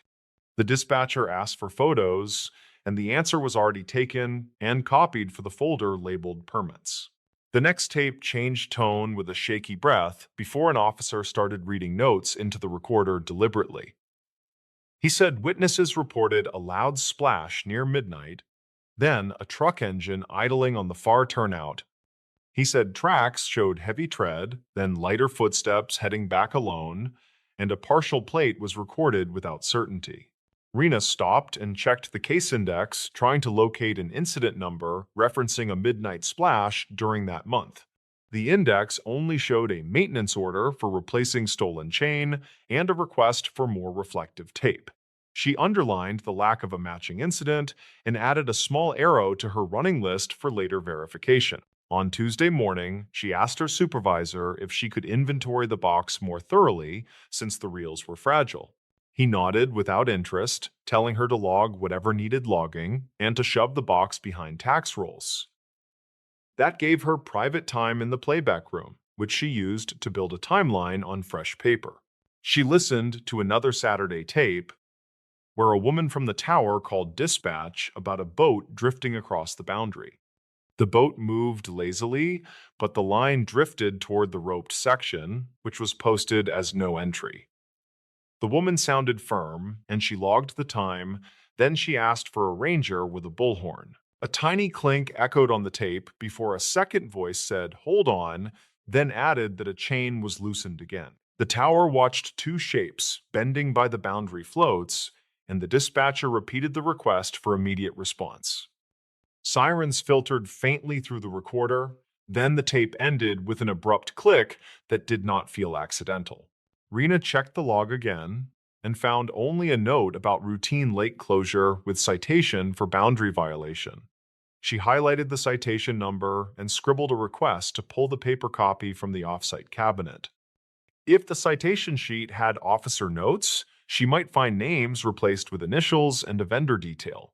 In the afternoon, the intern returned with coffee, and Rena asked if he knew the lake from hiking around. He said his cousins called it the turnaround because teens used the far turnout to swap drivers late at night. He said people heard the chain in the wind and joked that it meant a shift change for the lake. She asked about the vendor by the snack stand, and he shrugged, saying an older guy sold bait from a cooler. He added that the man kept to himself and that the stand closed after 2003 when bathrooms needed repair. Rena thanked him, then went back to the machine, because one more reel had Ranger Tower 2 in heavy ink. The reel opened with playful teasing about coffee. Then a woman said the boundary floats were drifting again toward the shallow shelf. She made a note that the vendor stayed late, counting cash, and that 3 pickup trucks idled by the turnout. She said wind from the ridge pushed small waves against the dock posts, and the sound carried. Then came a gentle thud, and the woman said quietly that bolt heads were missing again on the north ladder. She asked anyone nearby to bring a camera and mentioned small shavings near the posts, like metal caught and ground shiny. She said it looked new, not weathered, and suggested logging it as tampering after checking permits. Rena wrote ladder bolt heads missing and circled the phrase carefully, then drew a line to the earlier chain note. She felt the outline of something organized, not merely bad luck, and the tapes added a pattern of late Saturdays. She felt a pinch of frustration because the official paper trail looked deliberately harmless compared to the recordings. She filed a request to review tower logs that year, and the clerk gave her a battered binder with loose pages. The tower logs used pencil, and the Saturday pages looked smudged, but several entries repeated a vendor name pattern. The pattern matched the earlier instruction to log demeanor and hours, which meant quiet escalation without confrontation. An evening tape from 2001 began with static. Then the dispatcher said the tower line would record summaries every hour. The tower voice read weather, then listed vehicles, then paused at a truck with a partially obscured plate covered by dust. The tower added that the truck bed held a heavy chain coiled flat and the ends taped tight. Rena felt the air in the room go thin, though she knew she was just listening to old caution collected for audits. The tower voice kept going, steady and calm, calling out two sets of footsteps and one pair returning alone toward the turnout. Then the tower said the vendor appeared nervous, closing early and locking a cooler with a new padlock. Another reel documented a ranger walking the roped section at dawn, taking photos of raw scrapes on chain links. The ranger said the scrapes were bright, not dull, and the boundary floats had new gouges near the welded rings. He guessed someone had dragged the chain to the shelf, making deep channels beside the ladder posts. She studied the map again, measuring distances with the edge of a note card and aligning the triangle to the shoreline. The shelf sat where the cold current ran channel to channel, sucking down loose gear and stunned fish every spring. If someone knew that flow, they could use it to hide things quickly, maybe even move something heavy without splashing. The county maintained a box of anonymous tips from that period, and Rena requested the file through the clerk quietly. The tips mentioned fights in the turnout, and a truck with fresh dents, and late-night cash counting by the stand. One tip described a crying woman near the chain in 1991, then wrote, "He told her to get in now." Rena breathed slowly and kept her notes clinical, because she was not a detective and the tapes were not a case file. She wrote potential domestic dispute near boundary, then wrote check for missing persons in overlapping county dates. She cross-referenced the years against a public list of unresolved reports, without printing names or addresses. Within that public list, several families had posted memorial pages that mentioned the lake vaguely without pinning a location. The dates brushed the Saturday span, and at least one message thanked volunteers who had searched old drainage channels. Rena did not draw conclusions, but she felt the box had been kept near the window for a reason. The thickest reel contained a training segment that sounded like a quiet warning wrapped as procedure. A supervisor read instructions for dock inspections, then emphasized that bolts should be numbered and painted once installed. He said repeated substitutions by outside contractors had caused confusion, then urged rangers to photograph every ladder each week. He read slowly, reminding staff to check chain markings and to log any bright scrapes within 24 hours. He asked that vendor interactions stay cordial but detailed, and that cash counts should match posted hour sheets precisely. He repeated that night closures had reasons, and that the roped section protected a shelf known for unpredictable suction. The tape ended with a short statement that felt heavier than a standard sign-off, even to someone outside enforcement work. The supervisor said the lake keeps receipts, and he called tape steel a kind of ledger if you knew how to read. He then asked that all summaries be placed in the Saturday binder, followed by a written note in the permit folder. Rena returned the reels to their sleeves, then updated the entry in the inventory system with a quiet summary.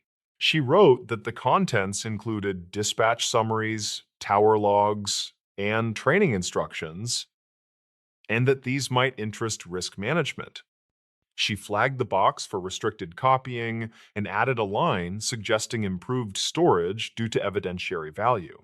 That night, she drove to the lake and parked by the official overlook, staying within the open hours like a normal visitor. The water looked glossy and harmless, and a steady breeze shoved new leaves across the shore in rattling waves. Families packed up coolers, while a ranger checked the rope line and reset a slack float with a practiced tug. She walked the path between the tower and the snack stand, then down to the dock where the ladder bolts gleamed. They were painted red, and small numbers were stamped into the heads, which suggested a new practice after the tapes. A sign near the rope read "No entry, shelf unstable," and the letters were bold without clutter. A man in a lake crew shirt saw her taking photos and asked if she needed anything, and she said just admiring.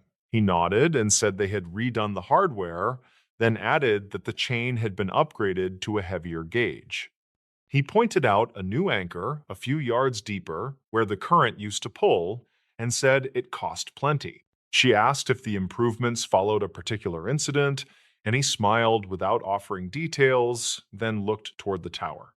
He said the lake gets busier every year, and they prefer keeping rules friendly and simple to help everyone.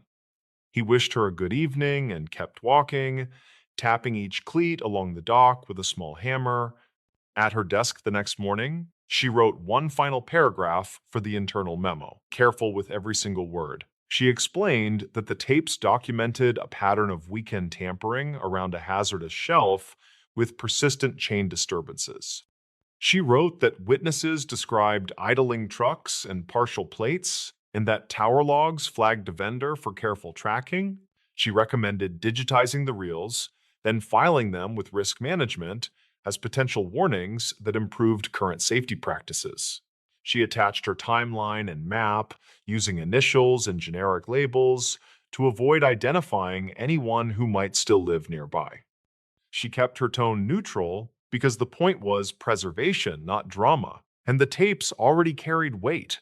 Before sealing the memo, she added a small line that explained how the tapes worked like a quiet lighthouse.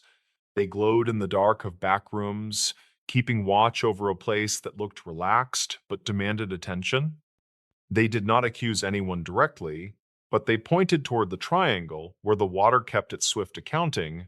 She delivered the memo to her supervisor, who skimmed it, then set it aside for the weekly folder without comment. He asked if the reels were labeled securely, and she said yes, and he nodded and said, "Good, thank you." The box returned to the shelf, but the entry now carried a bright strip indicating restricted handling under department guidance. A week later, risk management requested digital transfers, citing an internal review of seasonal safety procedures for public areas. They noted that the dock hardware had improved and that the chain layout matched new engineering reports after recent surveys. They asked for any additional recordings from surrounding years to complete their context for training material. Rena stayed out of that conversation because her role stopped at preservation, though she felt a calm sense of completion. The Saturday binder had finally spoken in full sentences, and everything pointed toward the same quiet conclusion. The tapes were a warning written in small sounds that added up to a clear map of careful harm. When she finally visited her sister that weekend, the stew tasted warm, and the apartment felt crowded with plants. She described none of the lake details, only saying she liked hearing old voices explain rules that still mattered today. Her sister laughed and said she had always loved rule followers because they were the ones who kept doors from sticking. In the months that followed, the dock signs stayed bright, the chains stayed tight, and the roped section kept its distance. Families watched sunsets without wandering across the floats, while rangers checked the ladder bolts and stamped numbers.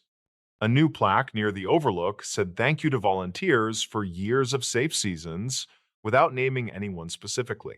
People told stories anyway, because lakes attract stories, and most were harmless and not entirely accurate. Rena preferred the tapes because they never chased drama, and they always returned to measured facts.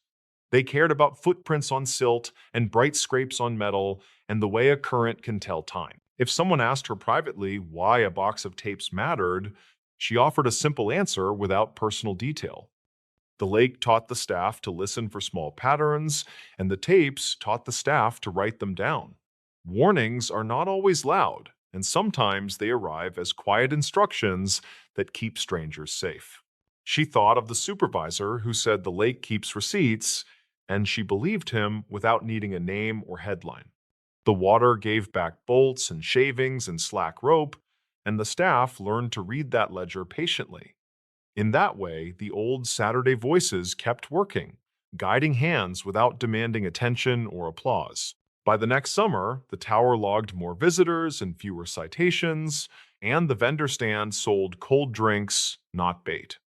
The chain still hummed on windy nights, but people heard it as a plain boundary, not a rumor. The tapes stayed in climate storage, digitized and labeled, a warning preserved as training rather than tragedy. When the county finally archived the memo with the transfer receipts, Rena slid a copy into her personal binder. She liked the neatness of an ending that did not demand a dramatic reveal, only patient steps that matched evidence. The lake did not need a ghost, it needed attention, and those tapes had asked for it many years ago. She drove by the overlook after work one evening, watching the sun burn down into a clean line on the water. A ranger tapped the cleats again, just like before, and the chain lay tight and bright across the current. The triangle she drew on paper felt like a familiar shape in her mind, precise and ordinary, and finally understood. The bridge collapse files of Red River County. Locals in Clarksville still point toward the slow bend of the Red River and mention a span that failed without warning. They talk about a sound like lumber snapping across a barnyard and a brown cloud that rolled off the water. Some say the river went quiet for a full minute. Others insist the current rushed harder against the pilings. The event sits between printed pages and tired memories, where dates blur and names drift across coffee counters. Investigators never confirmed a single narrative, and the surviving paperwork reads like a map with two north arrows. The first name that appears across the county file from 2009 is Thomas Avery, 52, consulting civil engineer, in town to review seasonal scour near the east abutment. He arrived from Texarkana on a rented pickup, carried a folding stadia rod, and booked a room at a roadside motor court. His notes, reportedly scanned and misplaced twice, show pencil sketches with neat arrows along gravel approaches. He wrote that spring runoff had undercut a clay shelf and that riprap placement lagged a full year. He planned a second pass at lower water with a contractor present and a county foreman on site. Dispatch logs from the same period reference Maria Kent, 41, paramedic with Red River EMS, sent toward the span after a motorist report about drifting planks. Her unit rolled north on farm-to-market roads with steady radio checks and a quiet engine whine.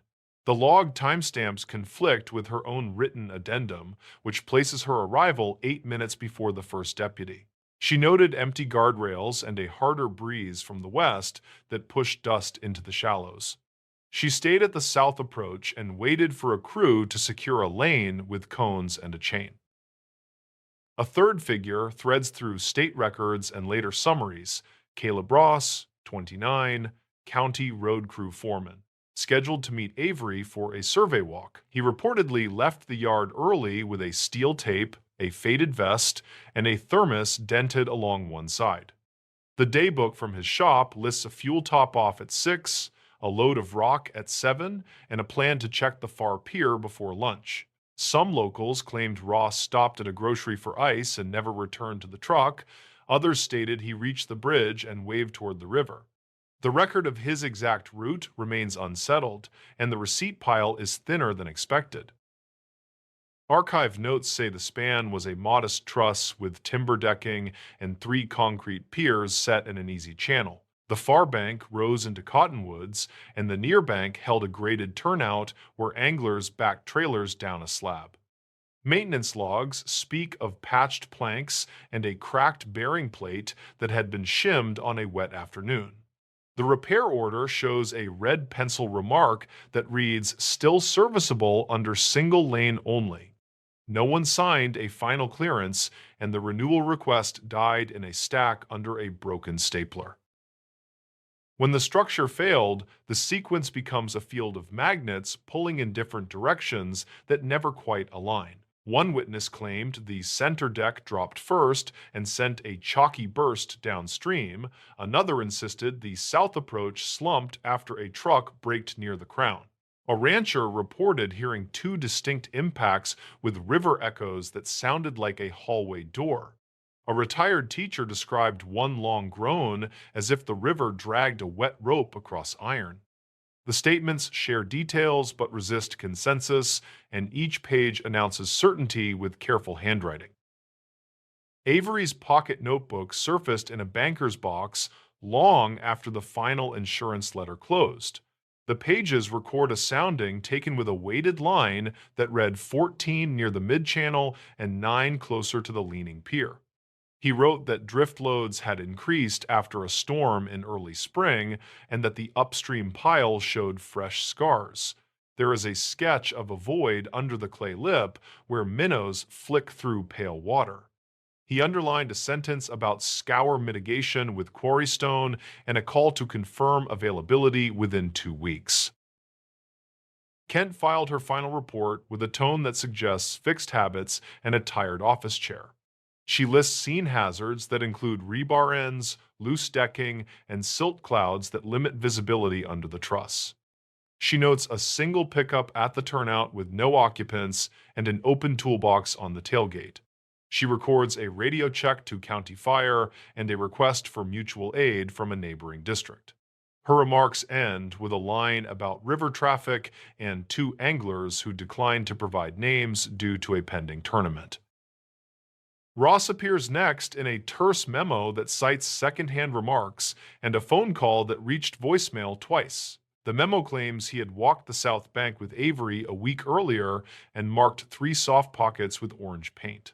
It suggests he planned to return with fabric and stone once the river fell below the chalk line on the pier. The last certain fact is a signed receipt for gloves and a set of safety glasses at a hardware counter near the square. Every later detail arrives from someone who heard something in a cafe and tucked it between lunch notes. State records list 2 inspections spread across 5 years, with photographs that show a lean toward the east and a hairline crack along a bearing seat. The earlier inspection recommended a load posting that never appeared on either approach. The later inspection assigned a priority that competed with 3 other spans and a culvert collapse on a farm road. A funding note mentions a grant request that stalled after a change in office staff. The document trail grows faint as winter budgets pressed into spring potholes. Mechanical analysis came from a district engineer who used calm sentences and short clauses built for public meetings. He identifies repeated wetting and drying cycles along the timber deck that forced nails to creep. He points toward undermined clay and a narrowed channel that bent current lines against the mid-pier. He writes that a failure origin cannot be fixed with absolute precision due to scoured evidence and missing deck pieces. He asks for a dewatering plan and a crane that never materialized. The county file from 2009 includes photographs with date stamps that do not match the captions typed below. One frame shows a sagging guardrail with rust blooms and a water line printed like a belt across concrete. Another shows tire marks that end at a splintered edge and a hat resting on a plank. A third shows an empty river surface patterned by wind from the west and a line of bubbles near the far pier.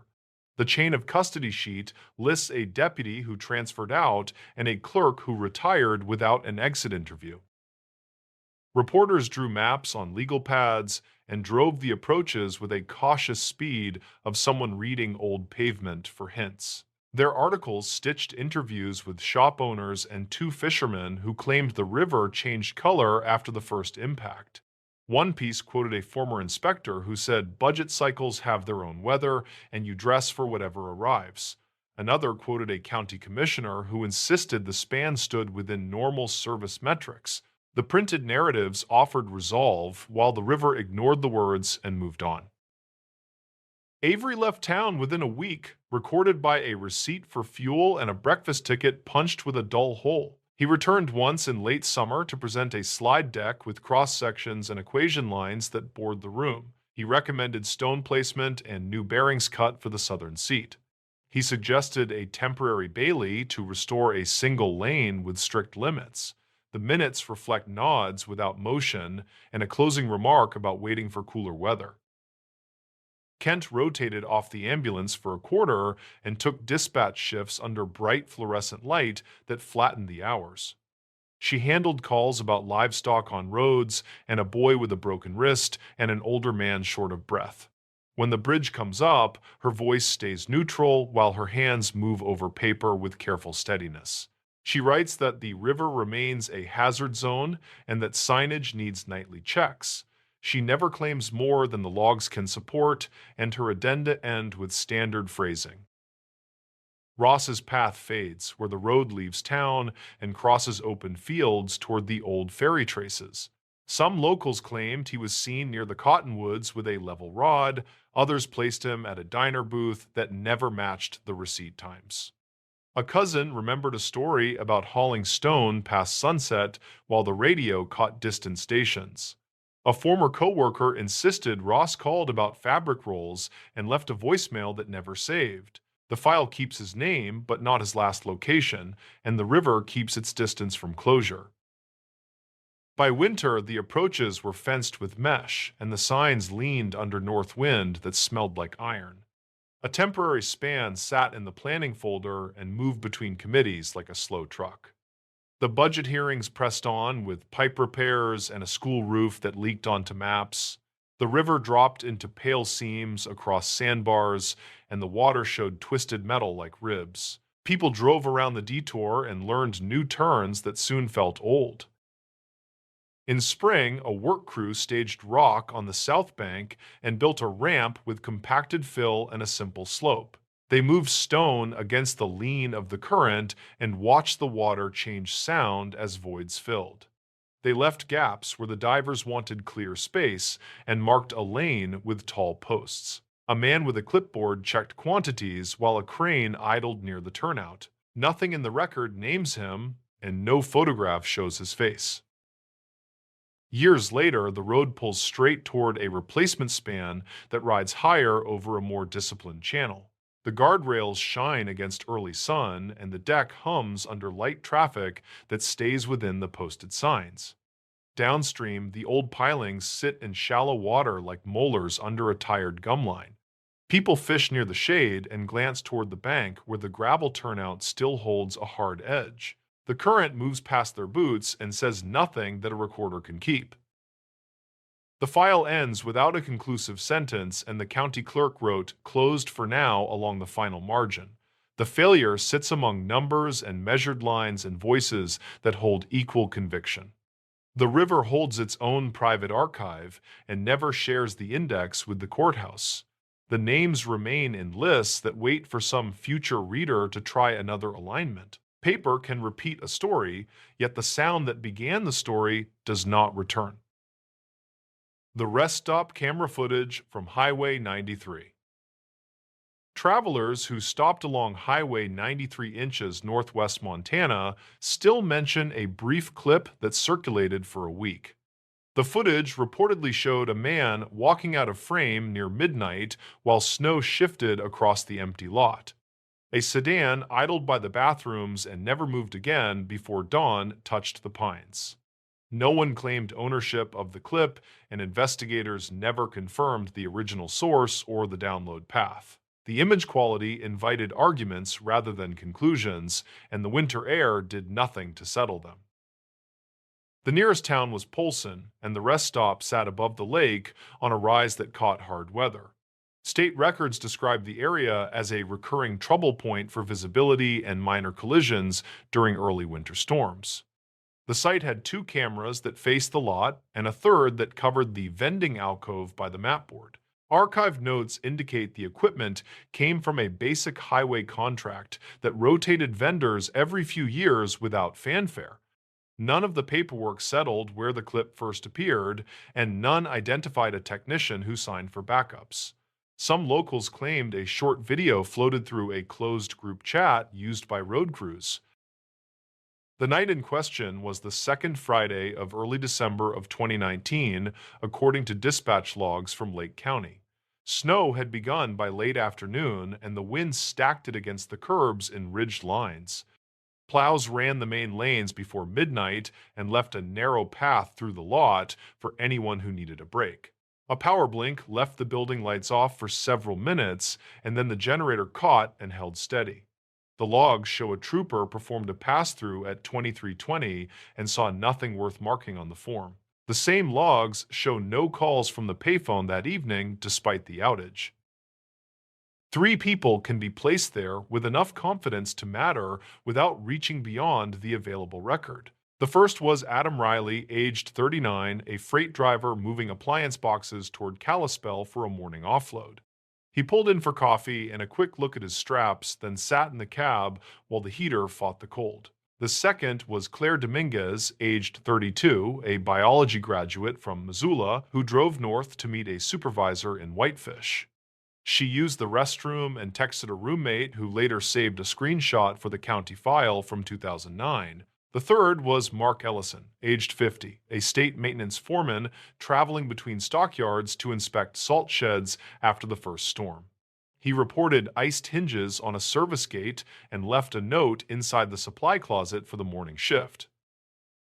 Accounts diverge when the sedan appears in the frame because the angle creates a small blind spot on the driver door. Riley told a deputy that he saw taillights glow brighter twice, which suggested the driver shifted between gears without moving.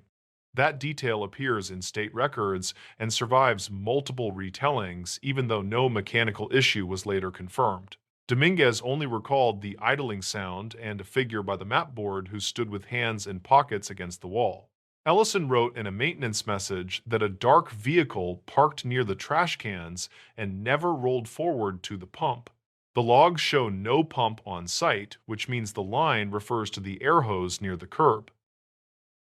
The footage itself begins at 2338 based on a faded timestamp that never received formal validation from anyone.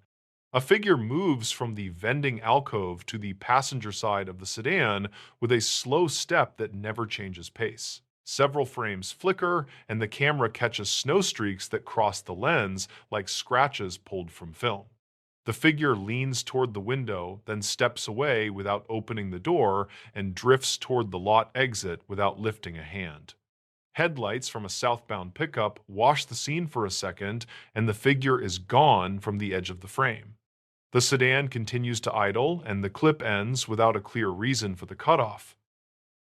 Investigators never confirmed who downloaded the clip or how it left the original storage cabinet inside the utility room. The vendor at the time maintained a small metal box with a lock that technicians opened during scheduled rotation dates.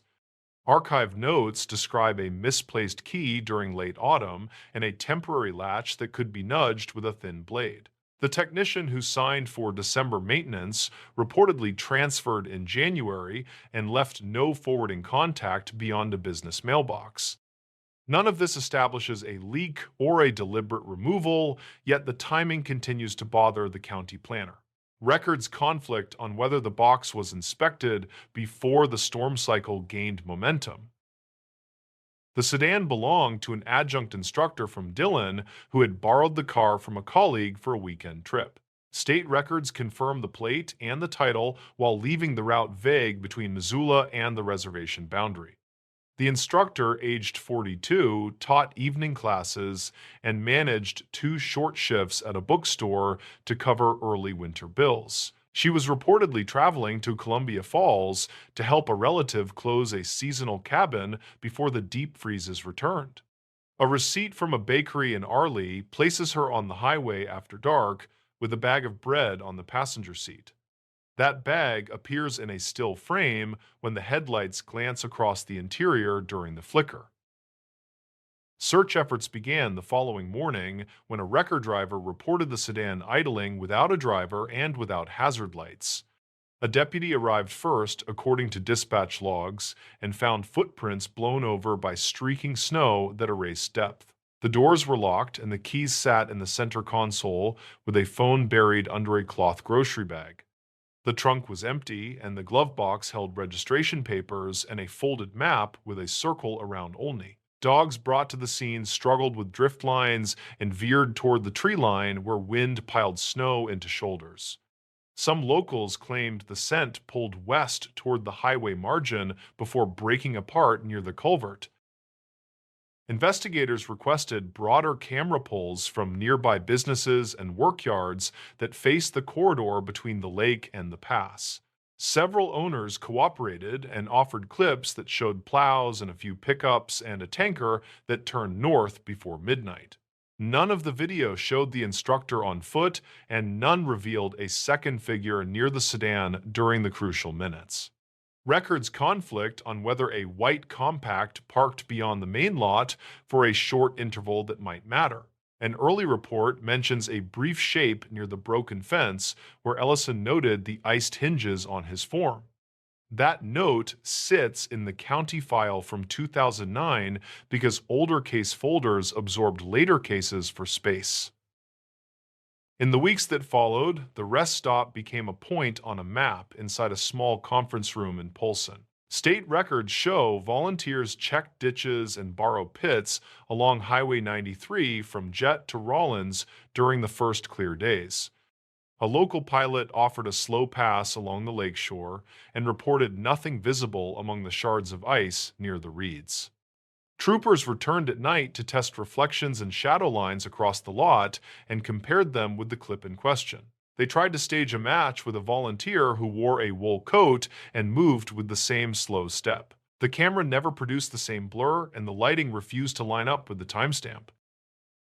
A year later, a storm knocked power again, and the generator failed to start, which forced a temporary closure of the site. During that shutdown, workers replaced cables and found a second card wedged behind a plate that covered the main recorder. The card held partial files that opened badly and stopped before the important sequence began, which frustrated the deputy who carried them. A subcontract report states that earlier models sometimes created ghost indexes when power returned after momentary loss. The vendor suggested the card represented a half-written table and not a deliberate swap by anyone with a goal. Investigators never confirmed that explanation, and the working group chose not to issue a statement. Riley kept driving that corridor for another season and later told a reporter that the clip looked cleaner than the original screen. He believed that someone had trimmed noise, which would require access to software and knowledge that he did not possess. Dominguez finished her degree and left the state, though she kept a copy of the screenshot that showed the time. She said the clock on her phone did not match the timestamp, which raised a small question that no one answered. Ellison retired after the following winter and still maintains that a second vehicle idled near the trash cans for a moment. Investigators never confirmed any vehicle beyond the sedan that appears in the known frames. The instructor's family held a private service in Missoula during early spring of 2020 and kept attention away from the site. They worked with a mediator to settle loan questions and a quiet transfer of the borrowed car back to its owner. State records do not reveal friction between parties, and no civil filings came through the courthouse on Main Street. A single notice asked for information regarding the clip and offered a contact that later expired without follow-through. Some locals claimed a new video surfaced 2 winters later and showed the same figure walking at the edge of the lot. Investigators never confirmed the existence of a second clip and warned against reading too much into blurry frames. The rest stop today looks unchanged to passing drivers who slow on the grade and lean toward the lake when wind rises. The vending alcove still holds a faded map with thumbtack holes near the park boundary and an outdated campground icon. A new lock sits on the utility room, and a paper log hangs from a nail where technicians sign in pencil. Dispatch logs still mark minor collisions and a few stranded motorists when the plows fall behind at shift changes. Travelers step out for a minute and talk about the cold that climbs under sleeves before it settles in bones. The lot records what it can while the cameras blink against snow that moves like static toward the edge of memory. The stories. Ranger station logs noted a missing hiker at noon. The radio crackled just after lunch, and the clipboard showed a blank line beside a borrowed bear spray canister. The word missing sat in block letters on the duty sheet, and the clock over the map board ticked louder than usual. Renata Vale worked the desk that week, 38, seasonal ranger with a stubborn streak for clean paperwork. The station sat outside a popular canyon where the trail ran through scrub pine, and July heat made the air taste metallic. Her plan for the day was simple: clear the lost and found shelf and call two vendors about water filters. Plans changed when a volunteer handed her the trail phone and said a worried brother was holding. He said his sister failed to text from the halfway point, and he used the word routine like a spell. He gave a name that did not exactly match the sign-in sheet, and his voice thinned when Renata asked about clothing and pack color. He had a screenshot of their last conversation, time-stamped just before noon, and said a ranger blog recommended checking the canyon switchbacks first. Renata felt the quiet alarm that starts in a seasoned ranger's hands, the kind that steadies rather than shakes. She called the number on the permit sticker that matched the closest name, and a voicemail box chirped with a clipped greeting. She checked the station cameras that watched the parking turnouts and found a silver sedan rolling in at 10:20. The driver wore a brimmed hat and taped the ends of the laces, a detail Renata wrote down because details age poorly when pressure arrives. The volunteer named Marco searched the trailhead kiosk for the morning log, while Renata stepped into the sun and scanned the ridge. Wind pushed dry heat across the gravel, and a jay scolded from the utility pole. She keyed dispatch and said they had a potential overdue hiker, not confirmed, and that initial checks were underway. She kept the language tight because words build momentum, and momentum brings helicopters that the budget cannot always afford. A woman in gym shorts approached for the dog and said she had heard a shout near the lower falls, short and sharp like a name. The dog sniffed the air and leaned toward the creek, then lost interest and Saturday. Renata asked about time and direction, then thanked her and pressed the note card against the map with a magnet. Witness statements fail without anchors, so she pinned the details to the grid and reviewed them aloud. Marco returned with the binder of trail camera stills that interns pulled from a motion unit near the bridge. The images showed the brimmed hat at 11:16, then again at noon on the switchback above the falls. The shirt color looked different under the dappled light, a common effect on digital stills that gave Renata a moment of doubt. She printed two frames and circled the pack strap, then clipped them to a clipboard for the field check. Her simple plan melted fully when dispatch called back with archived calls. A person had phoned the tip line at 11:42 and asked about trail closures on the East Rim, then hung up when asked for a callback number. The caller used a masked service that had failed before, and the audio had that empty room sound that suggested a roadside kiosk or a cheap motel. Renata pressed a knuckle against the map and agreed to log the call as related. She put together a step-by-step, starting light and staying local to the canyon. First, a hasty sweep from the bridge to the switchbacks with one ranger and one volunteer. Second, a parking lot inventory to match plates to permits and to note any vehicles with cooling engines that did not match sign-ins. Third, a witness walk with the dog owner to the lower falls, with a promise to return her to the trailhead within the hour. She radioed the plan and heard the click of acknowledgement from Wyatt Perales, 32, trail tech and steady boots in rough ground.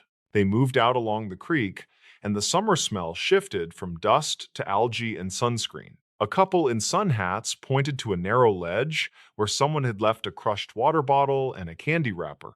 Renata photographed the area with a department phone, then bagged the trash because trash turns into stories when the wrong eyes find it. She kept her sentences short on the radio and noted her times with a pen that left grooves deeper than the ink.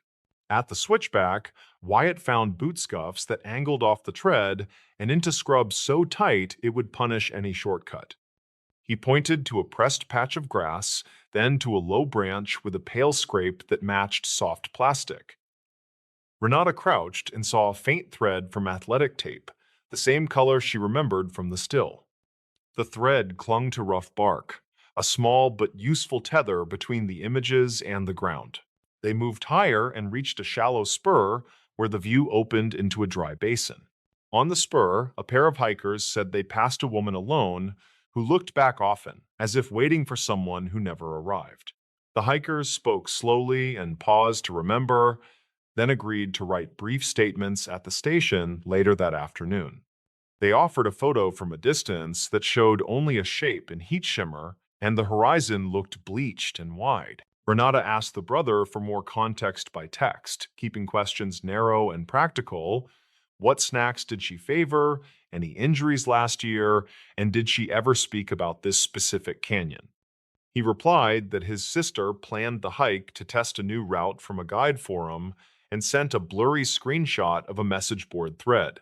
A username bragged about a hidden shelf that saved 20 minutes, and that sentence pressed a new line into Renata's plan. She called the district's archive and asked for old incident notes related to the shelf, and the clerk said there were 2 minor rescues on a heat weekend 3 summers ago. Those notes described short slips and stubborn walkers and contained a detail that felt right and wrong at the same time.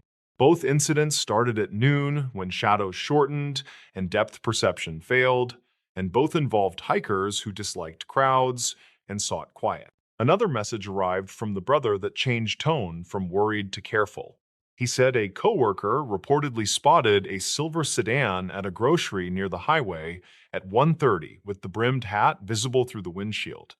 He said the coworker did not want to get involved, and that felt useful in a different way. Renata thanked him and wrote the time down, then circled highway with a question mark that drew a slow breath from Wyatt. They pushed through Manzanita to reach the rumored shelf and found it narrower than described, with a crumbling margin that looked unfriendly. A faint shoe print showed a split tread that matched a popular brand, and a smear on the rock smelled like cheap bug spray. Wyatt anchored a line to a juniper and leaned just far enough to see a small alcove with shade and a clean view of the bridge.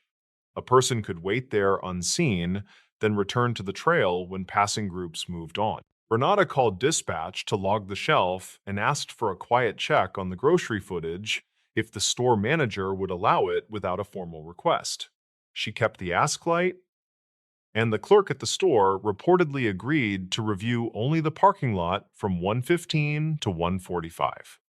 While they waited, they spoke to a fisherman who said he had heard someone practicing a greeting near the bridge, polite and warm, the way people rehearse before calling an office. They returned to the station to regroup and found the dog owner had kept her promise about the statements. She drew a crude map of her walk and marked the spot where the shout came, which lined up with the shelf by a neat stroke. Renata checked the plate list from the lot, and one entry bothered her because the registration sticker covered an older color. That usually meant a cheap repaint, often done quickly when a car changes hands among friends. The call from the store came back while the clock swept toward 4. Footage reportedly showed a silver sedan near the outer edge, and the driver wore a brimmed hat. The camera caught the driver opening the trunk, then closing it without removing anything. The driver sat for a full minute, then left the lot with a slow signal that suggested careful timing rather than confusion. That action made less sense if a hiker was lost, and more sense if a narrative needed space. Renata asked the brother to send any recent photos of his sister's gear so they could match brands and colors to the thread on the branch. He sent a camping picture from spring, and the pack straps matched the stills with unnerving accuracy. He also sent a photo of a laminated media badge from a fitness channel and apologized for forgetting to mention that side gig. Renata stared at the badge and felt the click of pieces rubbing into place. She pulled the permit files again and found a second entry from the morning that used a near match to the name, with a transposed letter that looked accidental at first glance. The second entry had a note in different handwriting that said, "Early shoot near bridge, approved by office." The office had approved no such shoot as far as Renata knew, and a deep memory of an email warning about unauthorized product videos rose to the surface. Those videos sometimes used stage trouble to capture attention, then rode the wave for clicks and ad buy. She contacted the regional office and asked whether a crew had requested permission that day, and the answer came back tidy and negative. The office asked for details, and Renata kept her language cool and focused on logs and times. She included the masked call and the quiet shelf, and the fact that a brimmed hat appeared where a plan would benefit from a dramatic turn. She asked for guidance on whether to treat the case as a welfare check or as a permit violation with a side of false alarm. Before the office replied, Wyatt flagged a new detail from the camera stills that had felt unimportant earlier. The brimmed hat in the second still carried a small pin that caught the sun, and the same pin appeared on the media badge in the spring photo. It was a tiny compass rose with 3 points bent, a logo for a training program that marketed grit and quiet strength. The pin created a line between online identity and trail identity, often a line people try to blur when views are currency. The volunteer team returned from the upper spur with a clean report and no sign of distress along the ridge. A group of teenagers said they watched a drone rise above the bridge and glide toward the shelf, then return quickly when someone shouted about rules. The teenagers filmed the drone on a phone, and the video captured the brimmed hat figure leaning on the railing, then turning away when the shout landed. Renata saved the clip and documented the time, then asked the group to leave contact details in case the office needed follow-up. As evening lights softened, dispatch called with a quiet advisory. A patrol unit had found a silver sedan parked at a scenic turnout 15 miles east, empty and cooling, with a folded jacket in the back. The officer waited nearby without lights and reported a second vehicle pulling in close, then leaving when the cruiser rolled forward. The plate on the second car belonged to a rental agency with a flexible policy about credit cards, a detail Renata captured without judgment. The office finally replied and advised a welfare check with a parallel inquiry into misuse of emergency channels. They recommended a measured approach that prioritized safety and avoided public drama. Renata agreed, and then called the brother again and asked him to come to the station, explaining that in-person rooms make details easier to manage. He arrived with shoulders high and hands careful, and he looked like someone who disliked being on the wrong side of a counter. He admitted the channel sometimes staged challenges, and that his sister had pitched a solo speed test that needed daylight and a sense of risk. He insisted that no real danger was planned, only a late check-in, followed by a triumphant return and a lesson about preparation. He said a friend reportedly stood by with water near the highway, and the masked call was about closures because crowds ruined dramatic timing.